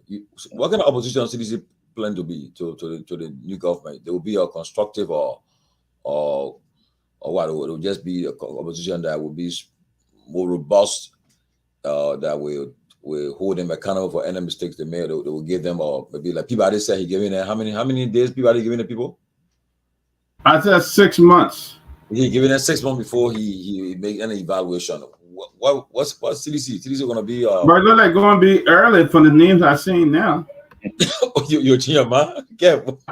You see, and the CDC will not be an opposition uh, that will come and just give the people that either that false or lying. For example, in the case of the harmonization, know that the harmonization at that time were good for the country, but they turn it around and they put a bunch of nurses then together who sorry will never harmonize and try to we will hold their feet to the fire based on the issues. So we will not come in and try to trick the way they trick the Liberian people that they will soon realize that the wage bill will go up because they got to bring their own people. They will soon realize that they will not scrap the harmonization. They will soon realize that a school fee, WIAC fee, is good for the country. They'll realize all this stuff. So we will not obstruct like Fanati Kofa.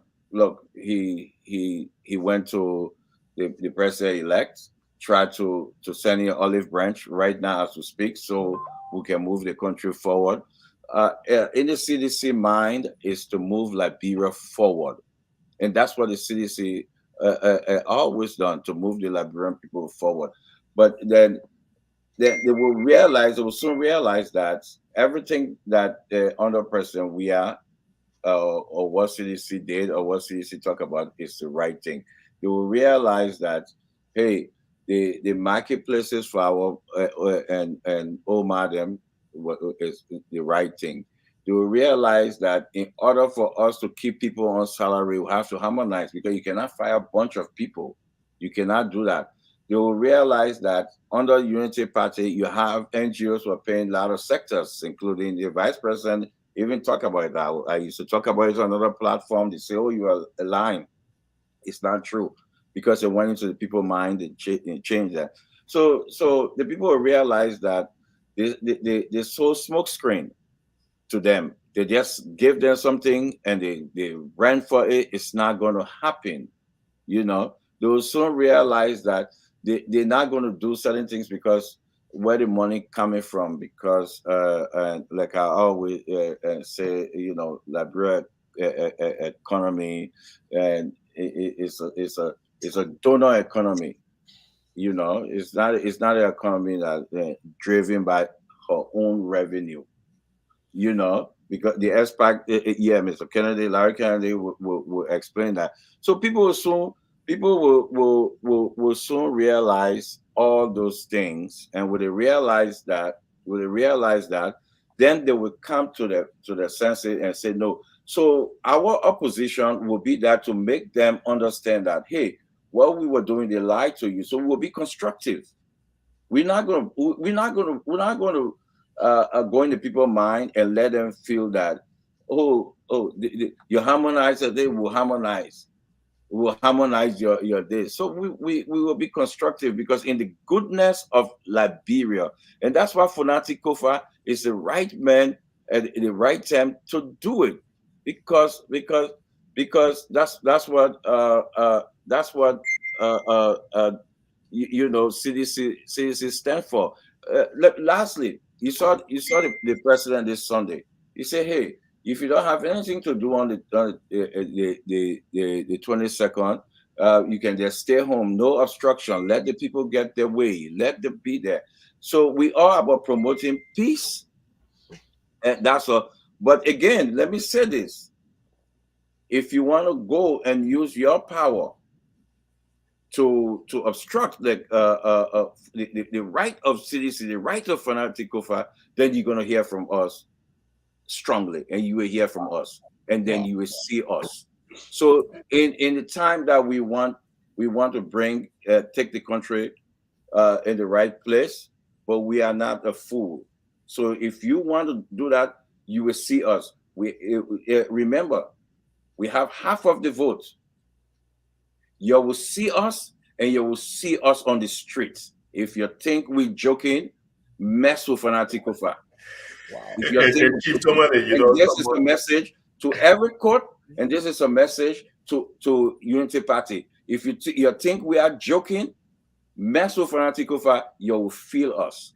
Wow. Arrest. Okay, go to your CDC people that got experience with that stuff too. So I know. I'm not gonna doubt it. Yeah. Well, someone said earlier, man, Funati is a likable guy. So people need to just kind of take a step back for a second and say, look, what is it about Funati that we don't like, that we need to stop blocking him and doing all this stuff? It can't be his educational background. It can't be his knowledge. It can't be his lack of experience, because he has all of those boxes checked. So people need to kind of take a step back real quick and say, look, listen, we got the election in our back pocket. We got the presidency in our back pocket. Let's have a balanced government. Let the man take the speakership. But this whole nonsense is going to backfire, and it's going to backfire really bad, in a hurry. So I think they need to take a step back and stand down, and let's not go in the wrong direction with this stuff. Let's focus on the development agenda. Okay, everybody, before we go to the last few calls, let me just ask you this. This something just came out. Front page got it today. The president-elect today, he told facilities of the Liberian traffic management, he expressed hope of, there was a legal issues concerning that. And then he said that the traffic, the issue arose, and rose today was a bit of his administration. But that was a contract that was between the Liberian government and this some international group, or whatever the case. But he told that area today, and he was flanked by two former police directors, Chris Masakwa and Gregory Coleman. And that, according to what I'm learning, that will be to take care of the issue of our driver license, and everything will be one place now, one place and one stop, and think about that. But people perhaps don't understand, but this initiative was done by President Salif, and then President Weah continued, but then they didn't go through. So Boga's about to get credit for this, though. What are your thoughts about this? Well, look, Tony, anything that's good for Liberia, I think it's a good thing. I'm not going to sit here and say, oh, no, but I think it's in the interest of our people, and we should welcome it. I think that's a great initiative. President Weah did not take advantage. I don't know what went wrong. I did see that uptick sometime when the president took over, and they visited that same site with those same bikes and cars and everything, and the whole DMV section. I think it's in the interest of the country. And I think since President Weah, I don't know what was going on, what happened. They didn't tap into it. But if that's something that VP Walker needs to tap in and get the record, get the credit, I think he should do that. It's in the interest of the country. And I think welcome the move to do that. But what I would say is, I don't know. He was there with Chris Masakwa. Chris Masakwa, I think, in the he's on the transitional team, and with Gregory Coleman. Great guy. Police, went to Harvard and all of that and stuff like that. But what I would say here is, I hear there's a struggle right now when it comes to who's going to be the police director, because Mr. A.B. Kurman was the one who they had in mind, and Gregory Kurman came in and stuff like that. But I think I don't think Chris Masakwa need to be there as police director again. I think he should just want to accept a retirement and relax. He's been there forever. That he had been in almost most of the government and the police. I don't think he needs to be there. He should be prior to his retirement. But I think it's a good thing, and the president needs to take advantage of it. I think If just know, I hope it's in the best. Let me say this: I hope it's in the best interest of the Liberian people. If it is, then I think it's a good thing. Yes, look up. Yeah, Yeah. in that regard, let me just speak quickly to the issue of whatever the you know the president elect intends to do with the traffic. I think that's a good idea because again, government is continuity, right? So you the the the, the idea of having to shy away from continuing on something that was done by the previous government because you're afraid that people will critique you that it wasn't your project and you didn't start it, and that's some of the things that we frown at when some of our colleagues who were claiming to be in the opposition will always try to take away from CDC. Hey, CDC did this. Well, we worked for it. We actually had the finance. It was all in the blueprint, and then they just implemented. Government is continuity. So where the credit belongs, let's give it to them. If they come in and complete this project, we will applaud them for it. If it benefits Liberian, and this is where a lot of us will continue to say, what whoever is in position, it's not about the individual. Where we are today, we are far behind. We want a government that will come in and take the people's request. Okay, job creation, one of the biggest things right now, security, healthcare, prioritize those areas. And then every other things can fall into place and then start to move things in that direction. And I'm telling you, all of us whom you hear criticizing this government and criticize the previous government will start to fall in place. And we will say to you, you know what? The people are benefiting. We can see the efforts, and let us make it happen in the best interest of Liberian. Because I can't be honest enough to say here and say corruption will be stopped. You can quarantine corruption, okay? And that is our request. Quarantine corruption and try to minimize corruption because corruption is everywhere in the world. But in Liberia, it appears to be that corruption was manufactured in Liberia and started being, exported to other places in other part of the world. But I can say to you, though, honestly, that decision is a good one if they have it implemented successfully to the best interest of Liberian. I support it. And let me close on this note. I'll open up the phone line real quick. I see somebody somebody tagged me and inbox me on here, said, Lofa, you come to Liberia and go run. Nobody will even vote for you. Let me tell you, as of now, Lofa, I have no desire. Lofa, you can really, if you want to do No, your but you know what? my man, I'll send you one video before you open the line. Please play that video, my man. You guys don't want us to play. Okay, let me Before open you up. All open right. the line, please Are we play. taking calls from back home though? Let do Yeah, the line. Let do the line, man. Dr. Peabody, that's 1 minute. That video, you like it? That's Yeah, 1 minute. while getting your line started, you can put a video while the line's coming on. All right, yeah. Yeah. Let me see what Kev sent me on here. I tried with Prince Johnson video. By the way, folks, yes, we'll definitely No, not Prince Johnson. we'll be on tonight on Across Africa. This We'll is something definitely about the speaker. Something about the speaker. Okay. Here you go. I knew it had to be something about his party. I already had that already, Kev, but it's all good. Yeah, just play it, my man. Play the thing. Don't open the line. So the speaker got dance move, huh? Mhm.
Well, that's nice. That's nice.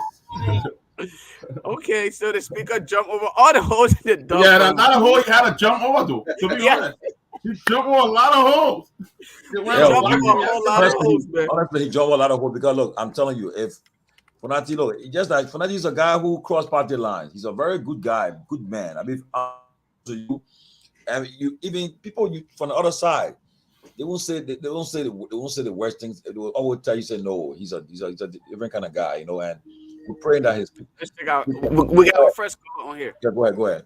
Caller, your name and where you calling from. Let's hear from you. Hello, Julius and Tomalin and the other guys. My name is Quita Lawrence Luncheon. I call from Massachusetts. Let's hear from you. I want to say a very big congratulations to Thomas Fala and the speaker, Mr. Fonati Kofa. We as physicians, we are proud of him. Hope that he would serve well, which of course we know his track record. He's a very good guy. And then he said something very much that I think is good, because a lot of people been having this in their mind and it's been burning their heart, their desire, like to hear it from somewhere about this war crime court. I can tell you for a fact that he and Prince Johnson will not be good friends. But this is something that everybody, almost a lot of Liberians, been yearning for. So if he can try and push it through the floor and let it be on the floor of the House of Senate before this year ends, I think it will be a great achievement. We look forward to seeing a lot of great work from him, as we already know what he can do. Thank you guys so much. Thank you. Caller from 202. Let's hear you. Caller 202. Let's hear you. Yeah. Good evening. Go ahead. Incredible power. Go ahead. Thank you so much for the show. Although some of us were against Abortia about the decision he made in the Senate, but this is what happened now. Look, when you too greedy for things, you do say all. That's why on the other side we debate with Abortia, but why he did is it make it good for the situation or those opposition to get at least in a high area in the Senate. This is what happened in the party. They finally said they thought they could win. And now look at how it happened. Even the deputy speaker job, they lost it. This is why they fought it. And now the speaker got right to appoint all the chair in the lower house. So it'll be time for her. That's why I was saying to them, our people of Bwaka. But for the one person elect, Bwaka doesn't have decision for himself. This is why it will be difficult for him. We said it, we so seeing it. President elect or president now coming doesn't have decision for himself. And what we see, if it continue, it will be difficult for him. Look at if he listens to school, he said, man, for the money said, because the truth is, they know what they're doing is wrong. You get your own demon on your side, but you're talking about other person's demon. You get Prince Johnson on your side. Who is essential or who been essential for day one? And you won election. But you want to tell me somebody who just got session just yesterday because he didn't get job and he forgot to pay Johnson. And look, after the judge sharing hour, 2 days from now, after the inauguration, they will see confusion will be in the camp. Thank you so much for the show. Thank you. I think that was just the I think that's it. Nobody else is in line here. I want to play Prince Johnson's video from the day since until we get another call come through, but not today, but yesterday, something he mentioned as though he knew or he preempted what Mr. Kofa would have done with the war crimes court. And this is something I want to use this opportunity to applaud the speaker for the fact that he made it clear. Now, saying is one thing, all right? Darius Dillon taught us a good lesson that he could talk, but you cannot walk the walk. That's another thing. He talked a lot, nothing to show for all of his extra talk, all of the bluff that he carried on and continued to carry on. We know that. So we will put that to the side until we can see some kind of progress on this issue of the War and Economic Crimes Court. And let me just say this before they even start to think of going to, the capital tomorrow to start their work. The easiest thing to do to put a lot of the ideal decisions that is in place. Okay, the plans to take the capital and request the establishment of War and Economic Crimes Court. All of that could be shut down if they start the work now, or else they will see Liberians in the streets in April. requesting the establishment of War and Economic Crimes Court. And I think it's too early for this government to start to experience these kind of things. So my honest advice to the likes of Prince Johnson and others who continue to believe that, hey, they can threaten people with their words, stand behind the pulpit, and use the Bible to deceive themselves, pretending as though they're deceiving Liberians, to do what is in the best interest of Liberia, and that is to establish the War and Economic Crimes Court, and just give people the opportunity to be vindicated. It's that easy, not to threaten people while you're in church and claim that you're preaching. So, but we definitely will say thanks in advance, at least for considering that on the very first day after your victory, to announce that. It tells me you're thinking in the right direction, and we will hold you to that. So Lofa, you guys still have your march for War Crimes Court in April in Liberia? It's not an if and end. It's not an if and end. That's what I'm saying. The decision to announce that they would do this is a good thing. If we don't see progress, we will be at the Capitol in April. It's not an if and end. So what's the next Justice Minister refuse to give a permit? Y'all will still force it?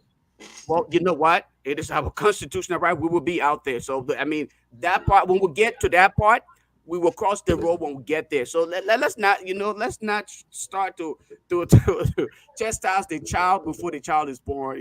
Let's wait. We will get to that part. We'll see whether the justice minister will give us permit or not. But at the end of the day, Liberian in a mess overwhelmingly want justice and accountability in Liberia, and no justice minister can stop us from taking the streets of Liberia anywhere to ask for the establishment of War and Economic Crimes Court. Not a single person in government can do it, not even the president. Wow. I mean, you can't protest, then investors will not come to the country.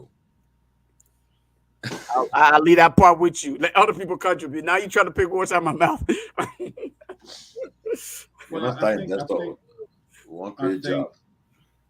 I think it's important, and the speaker-elect said it today, that he's in for that. I think we applaud him on day one. He stood by Chapter Robert on day one. So I think it's a excellent step, and I think it's very encouraging, because what Liberians have been praying about, demonstrating about, crying for, and on his first day, the speaker-elect said yes.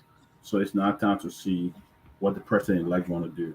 So I think that was a great move by Speaker Kofa, and I think he mean business, and we all need to work and support him. Look, hey guys, yeah, I I've been moving back. I've been following though. I was taking off. I was making my. Oh, I wasn't taking off, but I had some internet calls come through. But earlier, I was making a point about, just we gotta take leadership and because if we don't take leadership seriously, we will sing the same song over and over, and then after 6 years, we're gonna ask the same question. Oh, what's going to change now? Who are these people?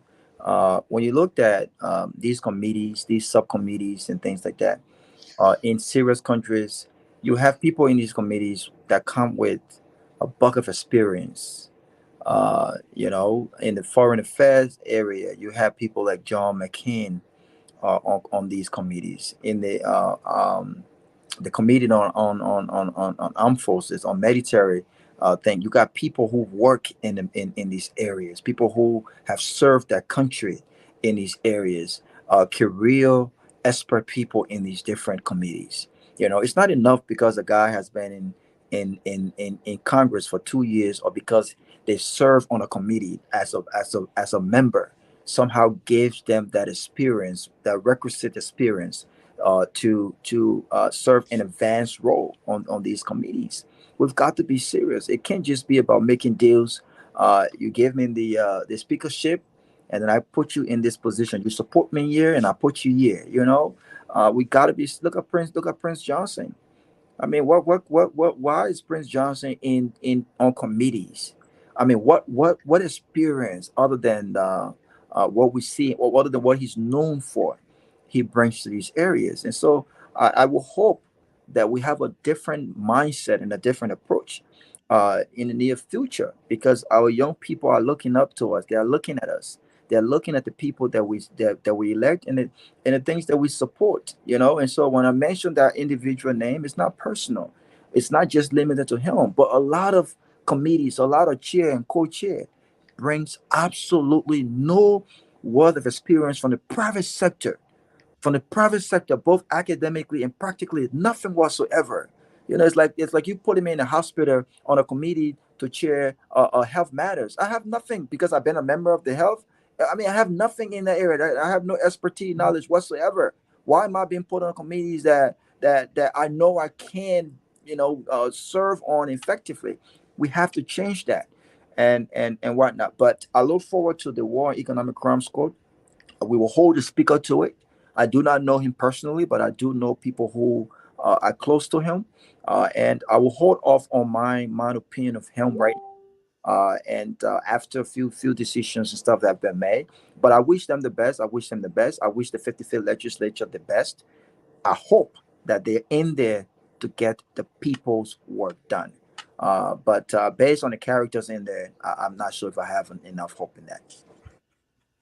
Wow. Okay, so guys, let me play this Prince Johnson video here shortly. I think it's about 4 minutes long. So let me just play it. Before the congregation of those people and the Liberian people, I called Umuyeke.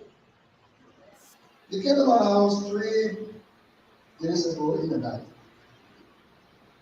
And I told him, I call you because Lofa decided to work with me and join the rescue mission in the second place. So we are concerned. Your struggle has succeeded. The fear of you made the authority then to put all the cemental, tuber, all over them because of you. You got it. The fear of you made the people then that we sang to pay the peace out and put out all over the place. You move your children from Liberia to Ghana because of the life. You were in complete danger. People left their district, into your district, register to vote for you. Can you see the law we have for you because of your stance on democracy and justice? We have succeeded. The people's leader now is Joe and JMB. He has not taken the first step. He has not been inaugurated. That disaster took place. So many people died. People are mourning in one country. Disaster Commission has nothing to offer. The one with nationally displaced has never even been there. Maybe because of shame, embarrassment.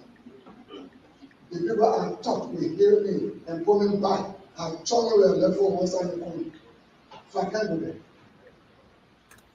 So donations were made and given to the president-elect to go there and speak to our people, to his people.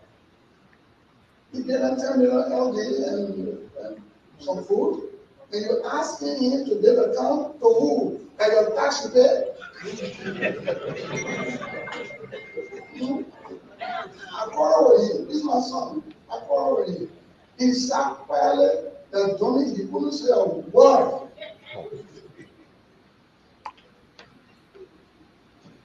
Whatever your situation, if you cannot answer, let me know. I will come. You will go there. Let's try to watch our house inside. I will put it inside. I talked to him. Okay, so this is the video where he was addressing Yeke Koluba. He started dummy. And he said he sat there like a dummy. That's Prince Johnson, referring to Yeke Koluba. He sat there like dummy.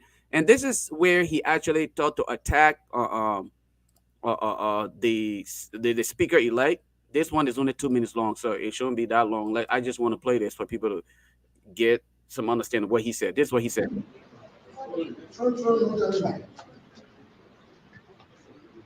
And so, this is where we are. Liberians unite. Liberians unite. What is going to be your contribution to move Liberia forward and take it from the dirtiest state we are? Others are making a contribution. Liberians have volunteered cleaning up the city. Every corner you turn around, they are cleaning up. May God bless them. Because cleanliness is godliness. Sometimes the big people around the community for water to drink. But we don't have money now. They clean it up, buy their own brooms. That's the way to do. But it's a condition. I listened to one of them on the radio. We'll prosecute preachers. We'll prosecute the go forward. And Brother Jerome Brother who got the necessity TRC in another way. Then you go join someone like Human Rights Group to force the government to implement the dirty work he did on that community.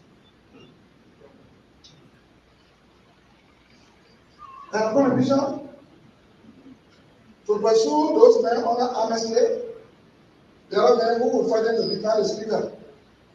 You are on the air. I wrote letter to repeal the amnesty law to bring work on board to catch people. That until you this state of Hassan.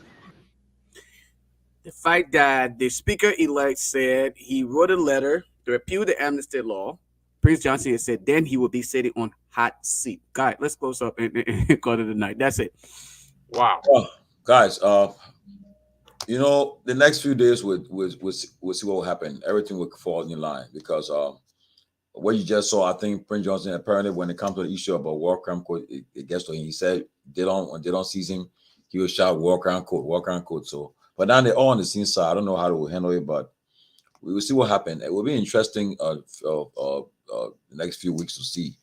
But as we come to a close, next week Monday we have after the inauguration we'll have a very good show next week. We'll be critiquing the president-elect speech. By the time he'll be president now. His speech, his inaugural address, and we're gonna hope everybody will pay attention to that speech. And we'll come here Monday with some other guests or so. We'll critique his speech, take the best from there, and make our argument about it, and see what he meant for the agenda he's setting for the next 6 years for the UP Alliance. And another thing is that I'm surprised. You know, somebody just raised an issue, and it brought to my attention. The only guy who is the sports guy in the Senate. Borchard, he put him on maritime. Why Borchard didn't opt to be the head of the sports committee instead of the maritime committee? You know, again, our country, our national team, our football issue is going down, and then instead of prioritizing it, because they always talk about it, they always criticize, but say, okay, let me head the sports committee so that I can make sure that I put money in the budget and do some reform. But they're going to the lucrative area of maritime and so forth. But I can tell these guys that it's all for money. Tomalin, it's all for money. Leadership. We have platform. We will not give you guys any breathing space. We will criticize you guys. We'll scrutinize you guys, and anything you guys are doing in the darkness will come to light. We'll expose you, and we'll make sure that you guys are brought to book. Liberian Post is up to them to make a decision when the time comes to make election. But guys, it's been a great show. Let's do our closing, and then we can call it a day. We'll be back here again Wednesday, right? Yeah. Anyway, Ben, I thought of Ben because Ben promised to do a tuition show tomorrow. He'll pay for a tuition show. I don't know whether he has settled it, whether he's still doing it. I don't know, but we'll reach out to Ben. Ben will make a decision when it comes to that. But anyway, for now, where we are. Robert, are you still with us? Dr. Peabody, anyone of you guys can go. Man, again, congratulations to Chairman Kofa on the well-planned, hard work election. He worked hard. He played the game. He did well. And I want to congratulate him. I think Chairman Kofa will bring a lot of substance to that Senate. I think he will lead in a very strong way, and I think we need to applaud him. I also want to congratulate Senator Yumni Kanga. Take step, but I'm not encouraged by the fresh appointment. The different committees, like too many said, guys like Corruption King Kong, guys like, especially those who are just sanctioned the last month. They are all on major committee, major one, public work. But I also want to congratulate my friend and brother, Amar Kone as well. So, but I think Liberian people are looking to the leadership, and I think the Unity Party Chairman Tape, they all need to be ashamed of themselves. take the lead from President George Weah, who graciously accepted an election result and conceded. You guys were flogged miserably today in the House of Representatives.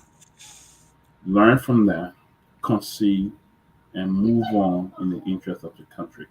If President Weah could do it with just 0.1%, and you guys can accept it, you're not always on the winning side. You didn't even win. You didn't have a commanding win in that election. The President Weah gave it to you. So as you were whining today, they whine you really bad today. Accept it. It's what people say. This one can hurt. They rather whip you up good after attaching off $5,000 to about 31 senators, almost 100 something thousand. They ate your money, and then they still chop it. So just accept that as another loss and move on. But don't try to stall the democracy. The man was elected gainfully and gave him a chance to lead. And I want to thank the speaker for coming out today and saying that he will really pursue the War Crime Act.